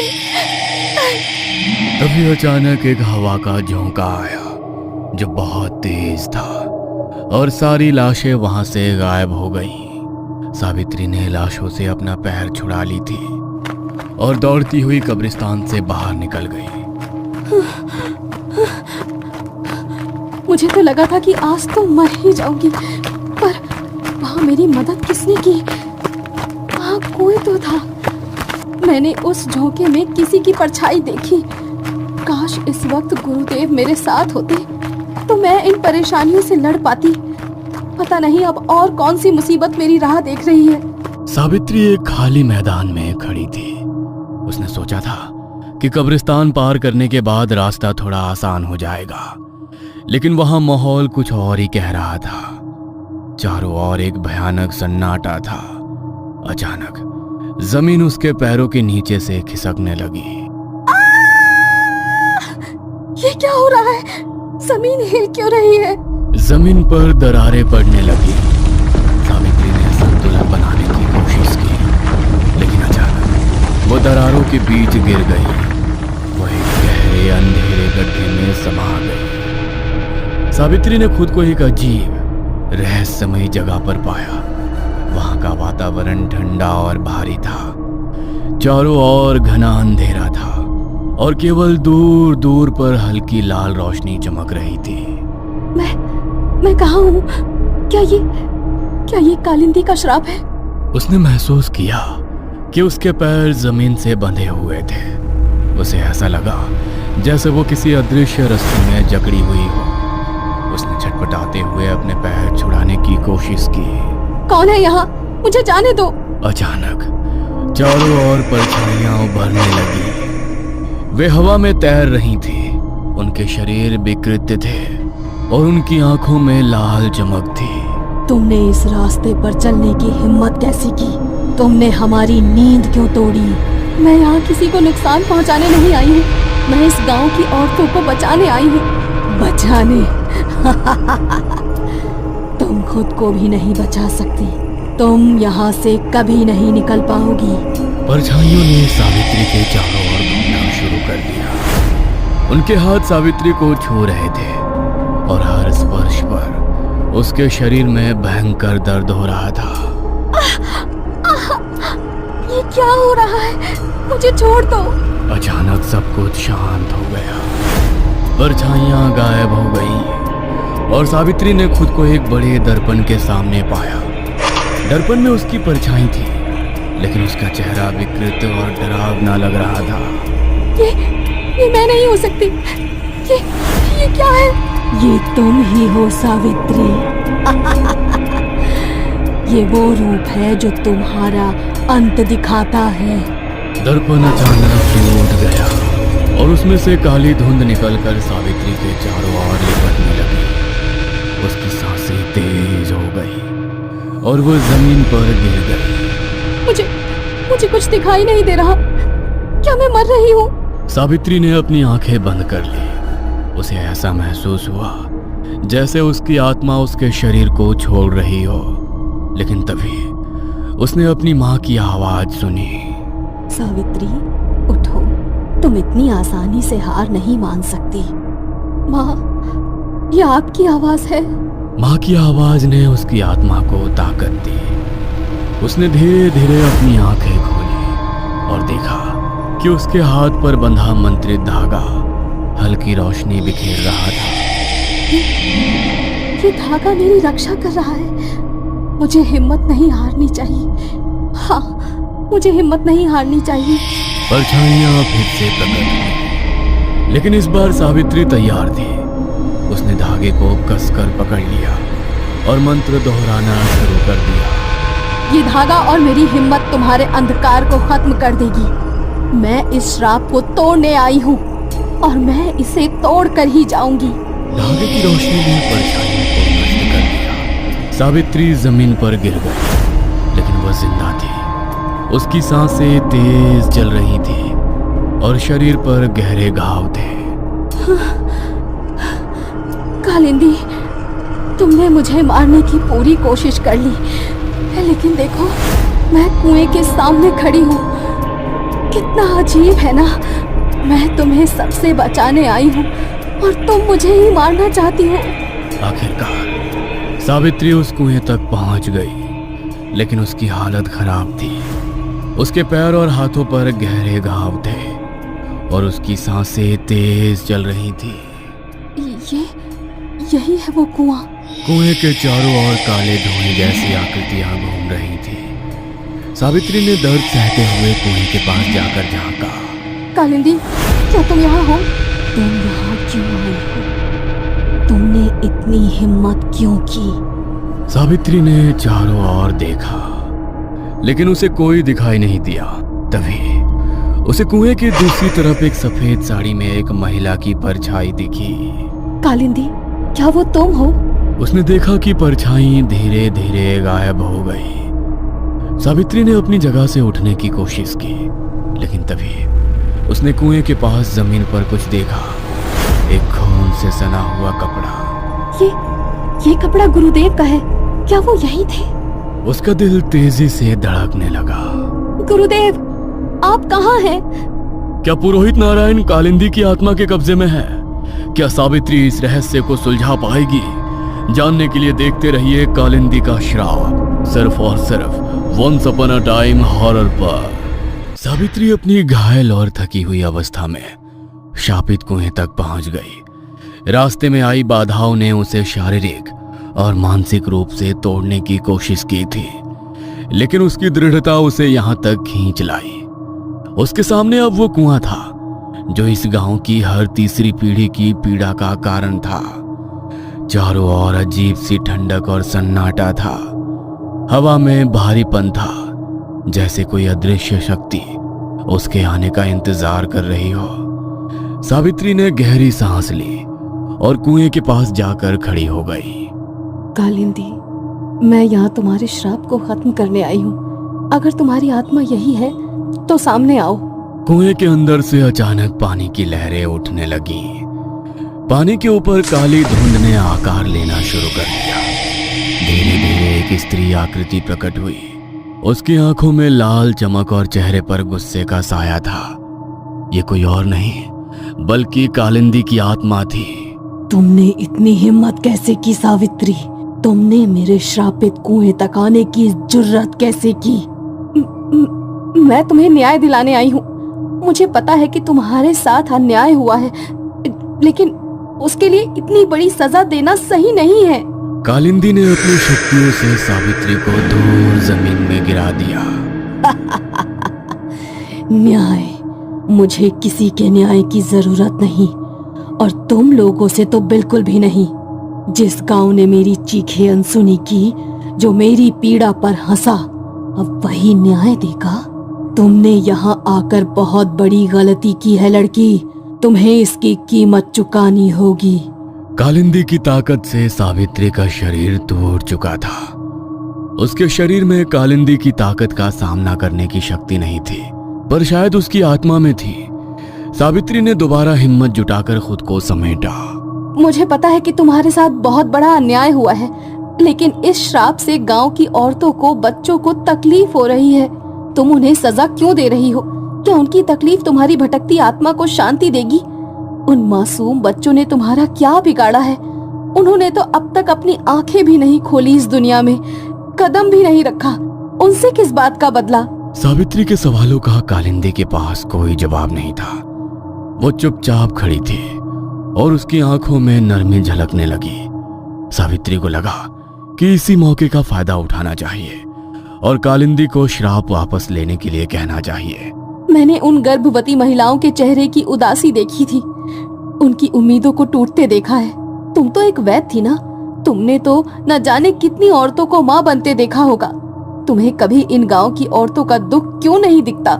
जिस बच्चे की दुनिया में आने की खुशी अपनी आंखों में सजाए जीती है, एक रात पता चलता है कि वो बच्चा अब इस दुनिया में कभी नहीं आ सकता। क्या तुम्हारा दिल नहीं पसीजता? मेरा दिल, मेरा बच्चा, मेरे आंसू, उनका क्या किया था मैंने, जो इन गांव वालों ने मेरी हर खुशी मुझसे छीन ली। पहले मेरा प्यार, फिर मेरी इज्जत और उसके बाद मेरा बच्चा। क्या तुम्हारा बच्चा? मगर तुमने तो कभी शादी ही नहीं की। हाँ, मेरा बच्चा। किसी को भी मेरी सच्चाई पता नहीं है, किसी ने मेरी पीड़ा को समझने की कोशिश नहीं की। तुम भी मेरी बात सुनने लायक नहीं हो। उस वक्त किसी ने मेरी फिक्र नहीं की, आज मुझे किसी की परवाह नहीं। तुम्हें मरना होगा। कालिंदी अपने हाथों के बीच एक बड़ा सा गोला बनाती है और उसे सावित्री की तरफ फेंकती है। वो ऊर्जा से भरा गोला सीधे सावित्री की छाती से टकराता है और वो हवा में उड़कर एक पेड़ के पास जा गिरती है। कालिंदी हवा में उड़कर सावित्री के पास पहुंचती है और अपनी काली शक्तियों की मदद से उसकी जान खींचने की कोशिश करने लगती है। कालिंदी, एक बार मेरी बात सुनो। मैं तुम्हारा बुरा नहीं चाहती, मैं तुम्हारी कहानी सुनना चाहती हूँ। मैं सच जानना चाहती हूँ। अगर तुम मुझे अपनी कहानी बताओगी तो मैं तुम्हारी आत्मा को शांति दिलाने का हर संभव प्रयास करूंगी। मुझे किसी की सहानुभूति की जरूरत नहीं। मैं सदियों से इस कुएं में भटक रही हूँ और यहीं रहूंगी जब तक मैं इस गांव को वीरान नहीं बना देती। तब तक मेरी आत्मा शांत नहीं होगी। और मैंने अब तक तुम्हें इसलिए नहीं मारा क्योंकि तुम्हारे अंदर मुझे एक सच्चाई दिखी जो दूसरों में नहीं दिखती। तुमने अपनी भाभी गुंजन का साथ दिया जब वो श्राप के कारण अपनी जान गंवा रही थी। तुम्हारा दिल दूसरों की भावनाओं को समझता है, लेकिन लगता है तुम्हें जिंदा छोड़कर मैंने बहुत बड़ी गलती कर दी। मुझे तुम्हें पहली रात ही मार देना चाहिए था। ठीक है, अगर मुझे मारकर तुम खुश हो जाती हो तो ये इच्छा भी पूरी कर लो। मैं यही हूँ, लेकिन आखिर इच्छा तो मारने वाले की भी पूरी की जाती है। तुम मेरी सच्चाई को जानती हो तो मुझे अपनी सच्चाई भी बताओ। मैं वादा करती हूँ कि तुम्हारे दर्द को हमेशा याद रखा जाएगा। मैं जानना चाहती हूँ कि आखिर ऐसा क्या हुआ कि जो कालिंदी सबकी जान बचाती थी वो आज सैकड़ों मासूमों की जान ले रही है। ठीक है, सुनो मेरी कहानी, लेकिन ये जान लो कि इसे सुनने के बाद तुम कुछ नहीं कर पाओगी, क्योंकि मैं तुम्हें मार दूंगी। मैं गांव की सबसे सम्मानित वैद्य थी। मैंने अपनी जिंदगी गांव वालों की भलाई के लिए समर्पित कर दी थी, लेकिन मेरी सुंदरता और ज्ञान मेरे लिए अभिशाप बन गया। मेरा प्यार छीनने के बाद भी शायद इस गांव को सुकून नहीं मिला। जो ये लोग मेरी इज्जत के भूखे हो गए। कई बार इस गांव के हबशी मर्दों ने मुझ पर अपनी गंदी नजर डालने की कोशिश की, लेकिन किसी ने मेरी एक ना सुनी। मैं उन लोगों से तो किसी भी तरह बच गई, पर उस धर्मवीर से नहीं लड़ पाई। कालिंदी ने बताया कि कैसे धर्मवीर ने उसकी जिंदगी को बर्बाद कर दिया। धर्मवीर गांव का सबसे ताकतवर आदमी था। वो मेरी सुंदरता का दीवाना हो गया था। उसने मुझसे शादी करने का प्रस्ताव रखा। मैंने हर बार उसे मना कर दिया, लेकिन उसकी दरिंदगी यहीं खत्म नहीं हुई। एक रात वो अपने कुछ दोस्तों के साथ मेरे घर में घुस आया। मैंने उन्हें रोकने की बहुत कोशिश की, आवाजें लगाई, पर उस रात किसी का दरवाजा मेरी मदद के लिए नहीं खुला। उन लोगों ने मुझे धक्के मारकर अंदर धकेल दिया और मेरे साथ जबरदस्ती करने लगे। अपनी इज्जत बचाने के लिए मैंने सब किया, यहाँ तक कि उनके पैरों पर गिरकर दया की भीख मांगने लगी। पर उस वक्त उनकी आंखों में बस शरीर की भूख थी। धर्मवीर ने मेरे बाल पकड़े और मुझे बिस्तर पर गिरा दिया। किसी ने मेरा हाथ पकड़ा तो किसी ने मेरा पैर। जिसके हाथ शरीर का जो अंग लगा वो उसे नोचने लगा। धर्मवीर ने मेरी साड़ी फाड़ दी और मेरे चेहरे की तरफ आगे बढ़ने लगा।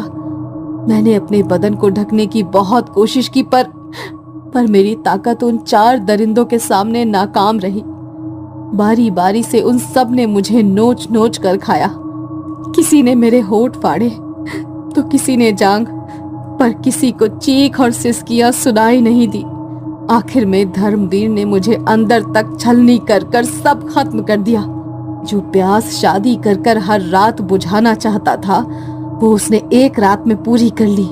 मुझे बिस्तर पर अधमरा छोड़कर वो सब चले गए और मैं पूरी तरह से टूट गई। कालिंदी की ये दर्दनाक कहानी सुनकर सावित्री की आंखों में आंसू गिरने लगे। वो सोच भी नहीं पा रही थी कि उस वक्त कालिंदी पर क्या गुजरी होगी। क्या किसी ने तुम्हारी मदद नहीं की? बहुत कोशिश की, गांव के सरपंच को जाकर सब बताया, पर धर्मवीर के पिता गांव के मुखिया थे। सरपंच ने मुझे जान से मारने की धमकी दी और एक छोटी सी झोपड़ी में कैद करवा दिया। गांव वालों को लगने लगा कि मैं पागल हूँ। मैंने गांव वालों से अपनी बात कहने की कोशिश की, लेकिन उन्होंने मेरी बात सुनने के बजाय मुझे बदनाम कर दिया। उन्होंने कहा कि मैंने धर्मवीर को वश में करने के लिए तंत्र मंत्र का सहारा लिया है। फिर तुमने क्या किया? जब तक मैं कुछ समझ पाती, मुझे पता चला मैं पेट से हूँ, माँ बनने वाली हूँ। मुझे लगा कि अब एक ही इंसान है जो मेरी मदद कर सकता है, खुद धर्मवीर। मैं धर्मवीर के पास गई और उसे बताया कि मैं उसके बच्चे की माँ बनने वाली हूँ, लेकिन उसने ये मानने से मना कर दिया और कहा कि उस रात मैंने 4 लोगों के बिस्तर गर्म किए थे। ये गंदगी उसकी नहीं हो सकती। मैं पूरी तरह से बिखर गई थी। मैंने फैसला किया कि अब चाहे जो हो जाए, मैं ये सच सबके सामने लाकर रहूंगी। उसी वक्त धर्मवीर ने मेरी झोपड़ी के बाहर कुछ बच्चों की लाश गाड़ दी और गांव वालों ने मुझे जिंदा जलाने का फैसला किया। गांव वालों ने कहा कि मैं शापित हूँ। मैंने उनसे अपनी जान और अपने बच्चे की जिंदगी की भीख मांगी, लेकिन उन्होंने मेरी बात नहीं सुनी। किसी ने मुझ पर दया नहीं दिखाई, किसी ने नहीं। मैंने अपनी आखिरी ताकत जुटाई और अपने बच्चे को बचाने के लिए इस कुएं में कूद गई। मेरा श्राप यहीं से शुरू हुआ और अब ये कुआं मेरी पीड़ा का घर है। कालिंदी ने सावित्री का हाथ पकड़ा और उसका सिर कुएं में डाल दिया। सावित्री ने देखा कि कुएं के अंदर एक अलग ही दुनिया थी। वहां अंधेरा था और चारों ओर भूतिया ऊर्जा घूम रही थी। ये जगह क्या है?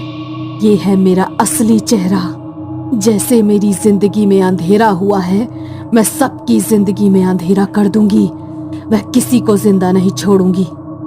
कालिंदी, मुझे बहुत दुख है कि तुम्हें इतना कुछ सहना पड़ा और किसी ने तुम्हारी मदद नहीं की, लेकिन मैं यकीन दिलाती हूँ कि मैं तुम्हें इस अंधेरे से बाहर निकालूंगी और न्याय दिलवाऊंगी। एक बार मेरा साथ दो।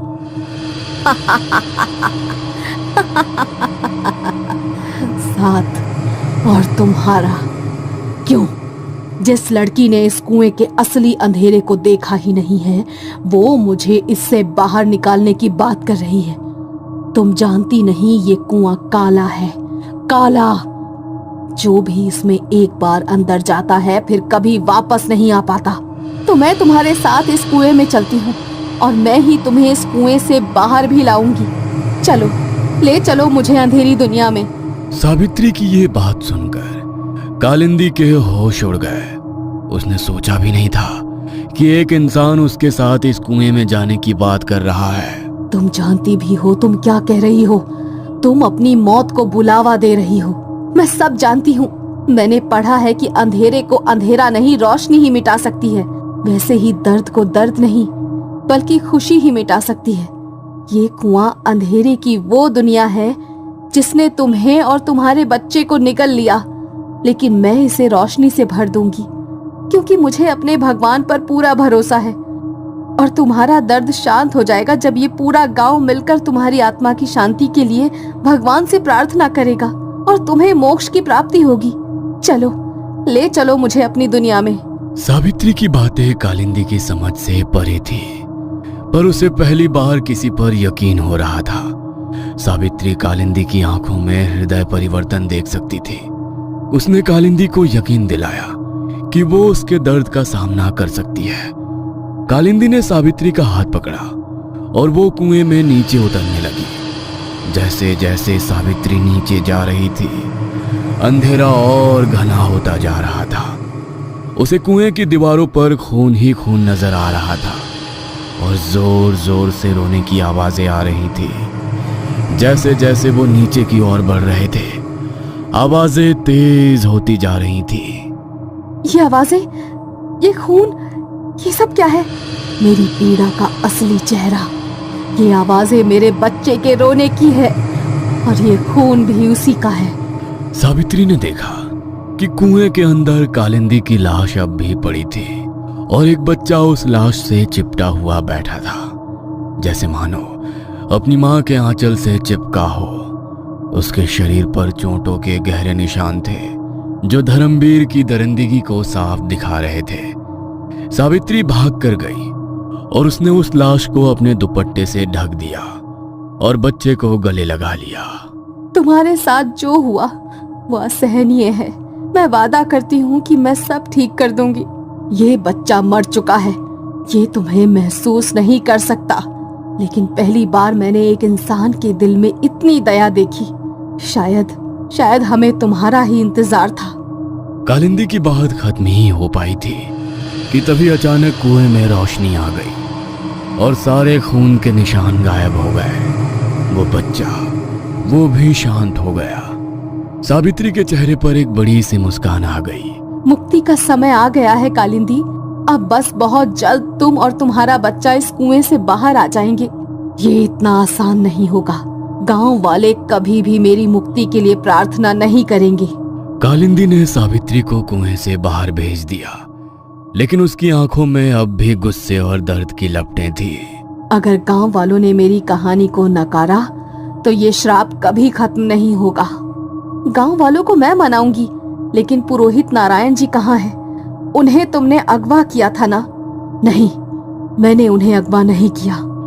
इतना कहकर कालिंदी अपने कुएं में वापस लौट गई, लेकिन पुरोहित जी अभी भी गायब थे। क्या सावित्री कालिंदी के श्राप को खत्म कर पाएगी? क्या गांव वाले उसकी सच्चाई को स्वीकार करेंगे? आखिर पुरोहित जी है कहाँ? उनका अपहरण किसने किया? जानने के लिए देखते रहिए कालिंदी का श्राप, सिर्फ और सिर्फ once upon a time horror पर। कालिंदी की आत्मा को शांति दिलाने और गांव वालों को श्राप से मुक्त करने के लिए गांव वाले चौपाल पर इकट्ठा हुए थे। सावित्री और पुरोहित नारायण ने उन्हें कालिंदी की कहानी और उसके दर्द के बारे में बता दिया था, लेकिन अब सवाल ये था कि उसे न्याय और कैसे दिया जाए। गांव में हर किसी की अपनी अपनी राय थी। सबने अलग अलग उपाय सुझाने शुरू कर दिए। हम सब औरतों को मिलकर कालिंदी के नाम का व्रत रखना चाहिए। अगर हम पूरी श्रद्धा के साथ उसकी आत्मा के लिए प्रार्थना करेंगे तो वो हमें माफ कर देगी। हाँ, व्रत रखना एक अच्छा विचार है हम उसकी आत्मा से प्रार्थना करेंगे कि वो हमें इस श्राप से मुक्त कर दे। लेकिन क्या व्रत रखना काफी होगा? अगर उसका गुस्सा शांत नहीं हुआ तो क्या होगा? व्रत रखना अच्छी बात है, लेकिन ये समाधान का हिस्सा भर हो सकता है। हमें कुछ और करना होगा जिससे कालिंदी की आत्मा को शांति मिले। हमें एक बड़ा हवन करना चाहिए। अगर हम भगवान से प्रार्थना करेंगे और कालिंदी की आत्मा की शांति के लिए यज्ञ करेंगे तो शायद उसका गुस्सा शांत हो जाए। लेकिन क्या ये काफी होगा? हमें उसकी आत्मा के लिए कुछ और बड़ा करना होगा। क्या हम उसका एक स्मारक बनाएं? स्मारक से क्या होगा? हमें उसकी आत्मा के लिए नियमित पूजा करनी चाहिए। अगर हम उसके नाम का मंदिर बनाएं तो शायद वो हमें माफ कर दे।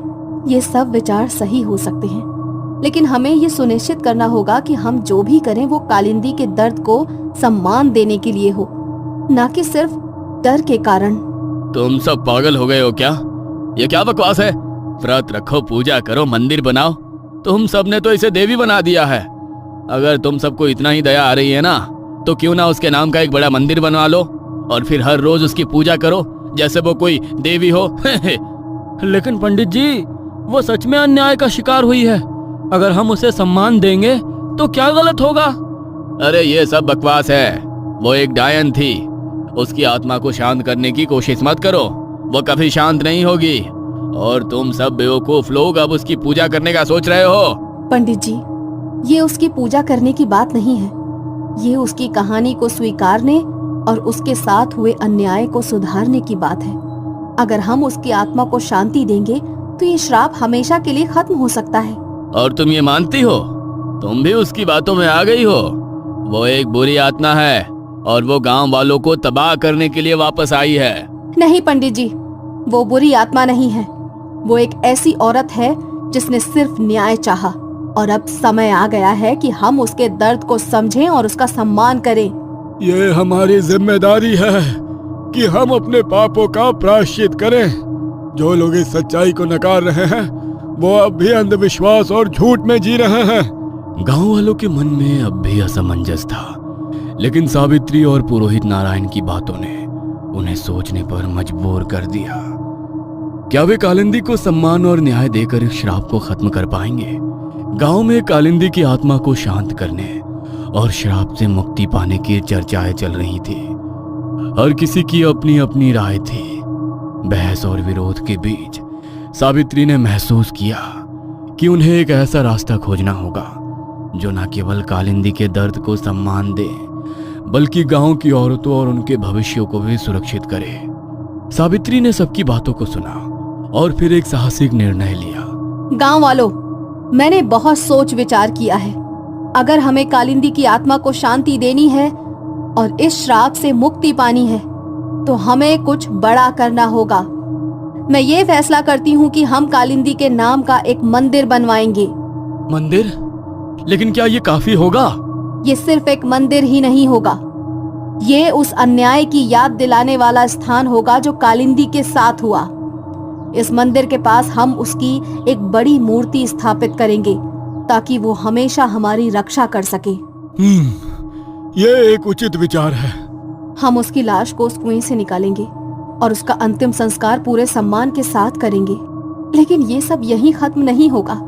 कालिंदी का बलिदान इस गांव की औरतों के लिए एक वरदान बनेगा। हम उसकी राख को औषधियों के साथ मिलाकर एक ऐसी जड़ी बूटी बनाएंगे जो हर गर्भवती महिला के लिए सुरक्षा का प्रतीक होगी। ये तो बहुत बड़ा कदम होगा।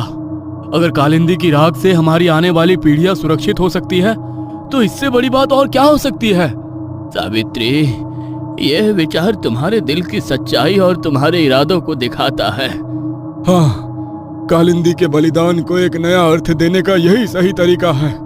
अगर उसकी राख से औषधि बनेगी तो उसकी आत्मा भी इस गांव की हर गर्भवती महिला को आशीर्वाद देगी। आज से हर गर्भवती महिला को बचाने की जिम्मेदारी कालिंदी की होगी। ये मंदिर और ये औषधि हमें हमेशा याद दिलाएगी कि एक औरत का दर्द कितना गहरा हो सकता है, और ये भी कि अगर हम अपने पापों का प्रायश्चित करें तो श्राप भी वरदान बन सकता है। सावित्री, तुम्हारे इस विचार से न केवल कालिंदी की आत्मा को शांति मिलेगी बल्कि हमारी औरतों को भी सुरक्षा का भरोसा मिलेगा। हम कालिंदी के साथ जो हुआ उसे नहीं बदल सकते, लेकिन अब हम उसे वो सम्मान देंगे जिसकी वो हकदार थी। सावित्री के विचार से पूरा गांव सहमत हो गया। उन्होंने तय किया कि वे मिलकर मंदिर बनवाएंगे, मूर्ति स्थापित करेंगे और कालिंदी की राख को औषधि में बदलने की प्रक्रिया शुरू करेंगे। हर किसी के चेहरे पर संतोष और उम्मीद की झलक थी। कालिंदी, तुम्हारे साथ जो हुआ वो इस गांव के लिए एक सीख बन जाएगा। अब ये गांव तुम्हें कभी नहीं भूलेगा।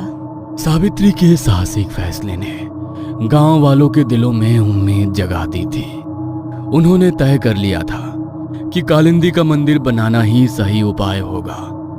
गांव का हर व्यक्ति इस निर्णय में सहयोग देने के लिए तैयार था, लेकिन इस नए उत्साह के बीच गांव के पुजारी का चेहरा गुस्से से तमतमा रहा था।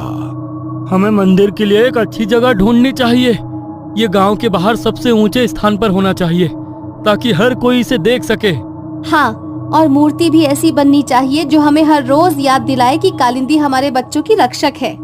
जैसे ही गांव वाले मंदिर बनाने की योजनाओं पर चर्चा कर रहे थे, पुजारी अचानक अपनी जगह से खड़ा हुआ। उसकी आंखों में गुस्से और असहमति का भाव था। मेरे जीते जी कभी ऐसा नहीं हो सकता। तुम सब बेवकूफ हो गए हो क्या? अरे अगर कालिंदी का मंदिर बनाया गया तो इस गांव में घोर अंधकार छा जाएगा, सब बर्बाद हो जाएगा, तबाही मच जाएगी। पंडित जी, आप ऐसा क्यों कह रहे हैं? अरे कालिंदी को न्याय दिलाना तो हमारे लिए जरूरी है। ये श्राप तभी खत्म होगा। यह सब बकवास है। कालिंदी एक डायन थी, तुम सब उसकी पूजा करने की बात कर रहे हो। अरे अगर उसने ऐसा किया तो ये गांव कभी शांत नहीं होगा। पंडित जी, आप ऐसा क्यों कह रहे हैं? आपने पहले भी कालिंदी को गलत समझा और अब भी आप सच्चाई को नकार रहे हैं। मुझे सच्चाई का पता है, लेकिन तुम सब नहीं समझोगे। अगर उसका मंदिर बना तो ये गांव श्राप से मुक्त होने के बजाय और बड़ी मुसीबत में पड़ जाएगा। पुजारी की बातों ने गांव वालों को एक बार के लिए सोचने पर मजबूर कर दिया, लेकिन सावित्री की सच्चाई और कालिंदी के दर्द ने उनके दिलों को बदल दिया था। पंडित जी, अगर कालिंदी का मंदिर बनाने से गांव की औरतें सुरक्षित हो सकती हैं, तो ये काम जरूर होगा।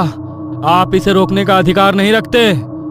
हाँ पंडित जी, आप हमें डराने की कोशिश कर रहे हैं, लेकिन अब हम आपके झूठ पर भरोसा नहीं करेंगे। पंडित जी, अगर आप सच्चाई जानते हैं तो हमें बताइए। आप ये क्यों कहते हैं कि तबाही मच जाएगी? आप क्या छुपा रहे हैं? पुजारी ने कुछ नहीं कहा। उसकी चुप्पी और बढ़ते गुस्से ने ये साफ कर दिया कि वो कुछ छुपा रहा था। लेकिन इस बार गांव वाले सावित्री के साथ थे। पंडित जी, ये गांव वाले अब सच का सामना करने के लिए तैयार हैं। आपकी बातों से अब कोई डरने वाला नहीं। पुजारी के विरोध के बावजूद गांव वालों ने ये तय कर लिया कि कालिंदी का मंदिर जरूर बनेगा। उन्होंने ये महसूस किया था कि ये उनका कर्तव्य है कि वे कालिंदी को उसका सम्मान दें। हम अपनी गलती को सुधारने के लिए जो भी कर सकते हैं करेंगे। कालिंदी का मंदिर बनाना हमारी जिम्मेदारी है। ये मंदिर केवल कालिंदी का सम्मान नहीं होगा, बल्कि ये हमें हमेशा याद दिलाएगा कि हमें किसी के साथ अन्याय नहीं करना चाहिए। पुजारी, जो कालिंदी का मंदिर बनाने का सख्त विरोध कर रहा था, गांव वालों के एकजुट विरोध से हार मानकर गुस्से से वहां से चला गया। उसने अपनी पराजय को स्वीकार नहीं किया और बिना कुछ कहे चौपाल से बाहर निकल गया। तुम सबने बहुत बड़ी गलती की है। इस मंदिर के कारण गांव में तबाही मच जाएगी।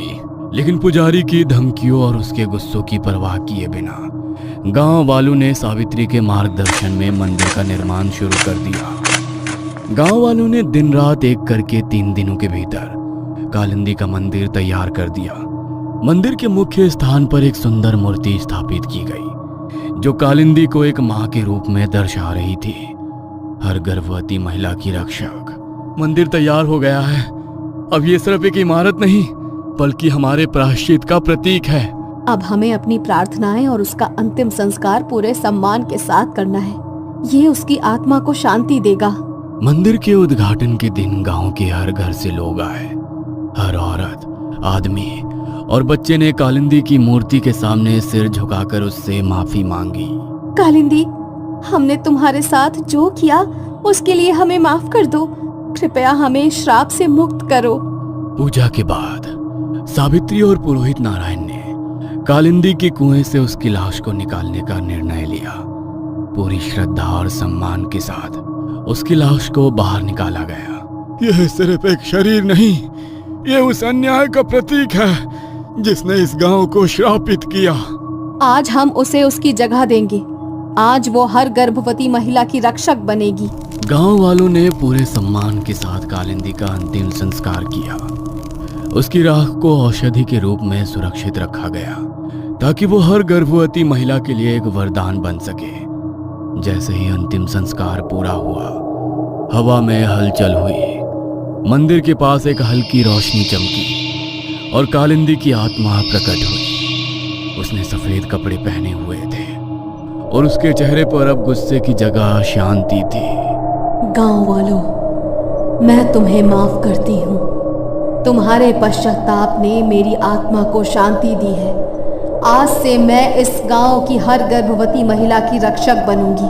कालिंदी, हमें माफ करना। तुमने जो सहा वो अक्षम्य है, लेकिन अब हम तुम्हें हमेशा सम्मान देंगे। गांव की सारी गर्भवती महिलाएं कालिंदी की मूर्ति के पास आकर उसका आशीर्वाद लेने लगी। जिन औरतों पर श्राप का असर था, वे देखते ही देखते ठीक हो गई। हमारी बहुओं और बेटियों को ठीक देखकर हमें बहुत शांति मिल रही है। सावित्री, ये सब तुम्हारी वजह से हुआ। गुंजन, जो सबसे ज्यादा पीड़ा में थी, अब वो स्वस्थ हो चुकी थी। वो सावित्री के पास आई और उसके पैरों पर झुक गई। सावित्री, तुम्हारे साहस और धैर्य के कारण आज हम सब ठीक हैं। तुमने हमारी जान बचाई।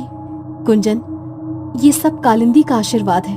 उसने हमें सिखाया कि सच्चाई और न्याय सबसे बड़ी शक्ति है। सावित्री ने गुंजन को गले लगा लिया और पूरा गांव खुशी से झूम उठा। गांव अब हमेशा के लिए श्राप से मुक्त हो चुका था। कालिंदी का बलिदान और उसका आशीर्वाद इस गांव की नई सुबह बन चुका था। लेकिन उसी रात भीलवाड़ा के जंगल में एक अजीब घटना हुई। किसी ने आग जलाकर हवन किया था। वो आ रहा है। मुझे तुम्हारी जरूरत है। गति, कौन है वो? कहीं वहां तो नहीं?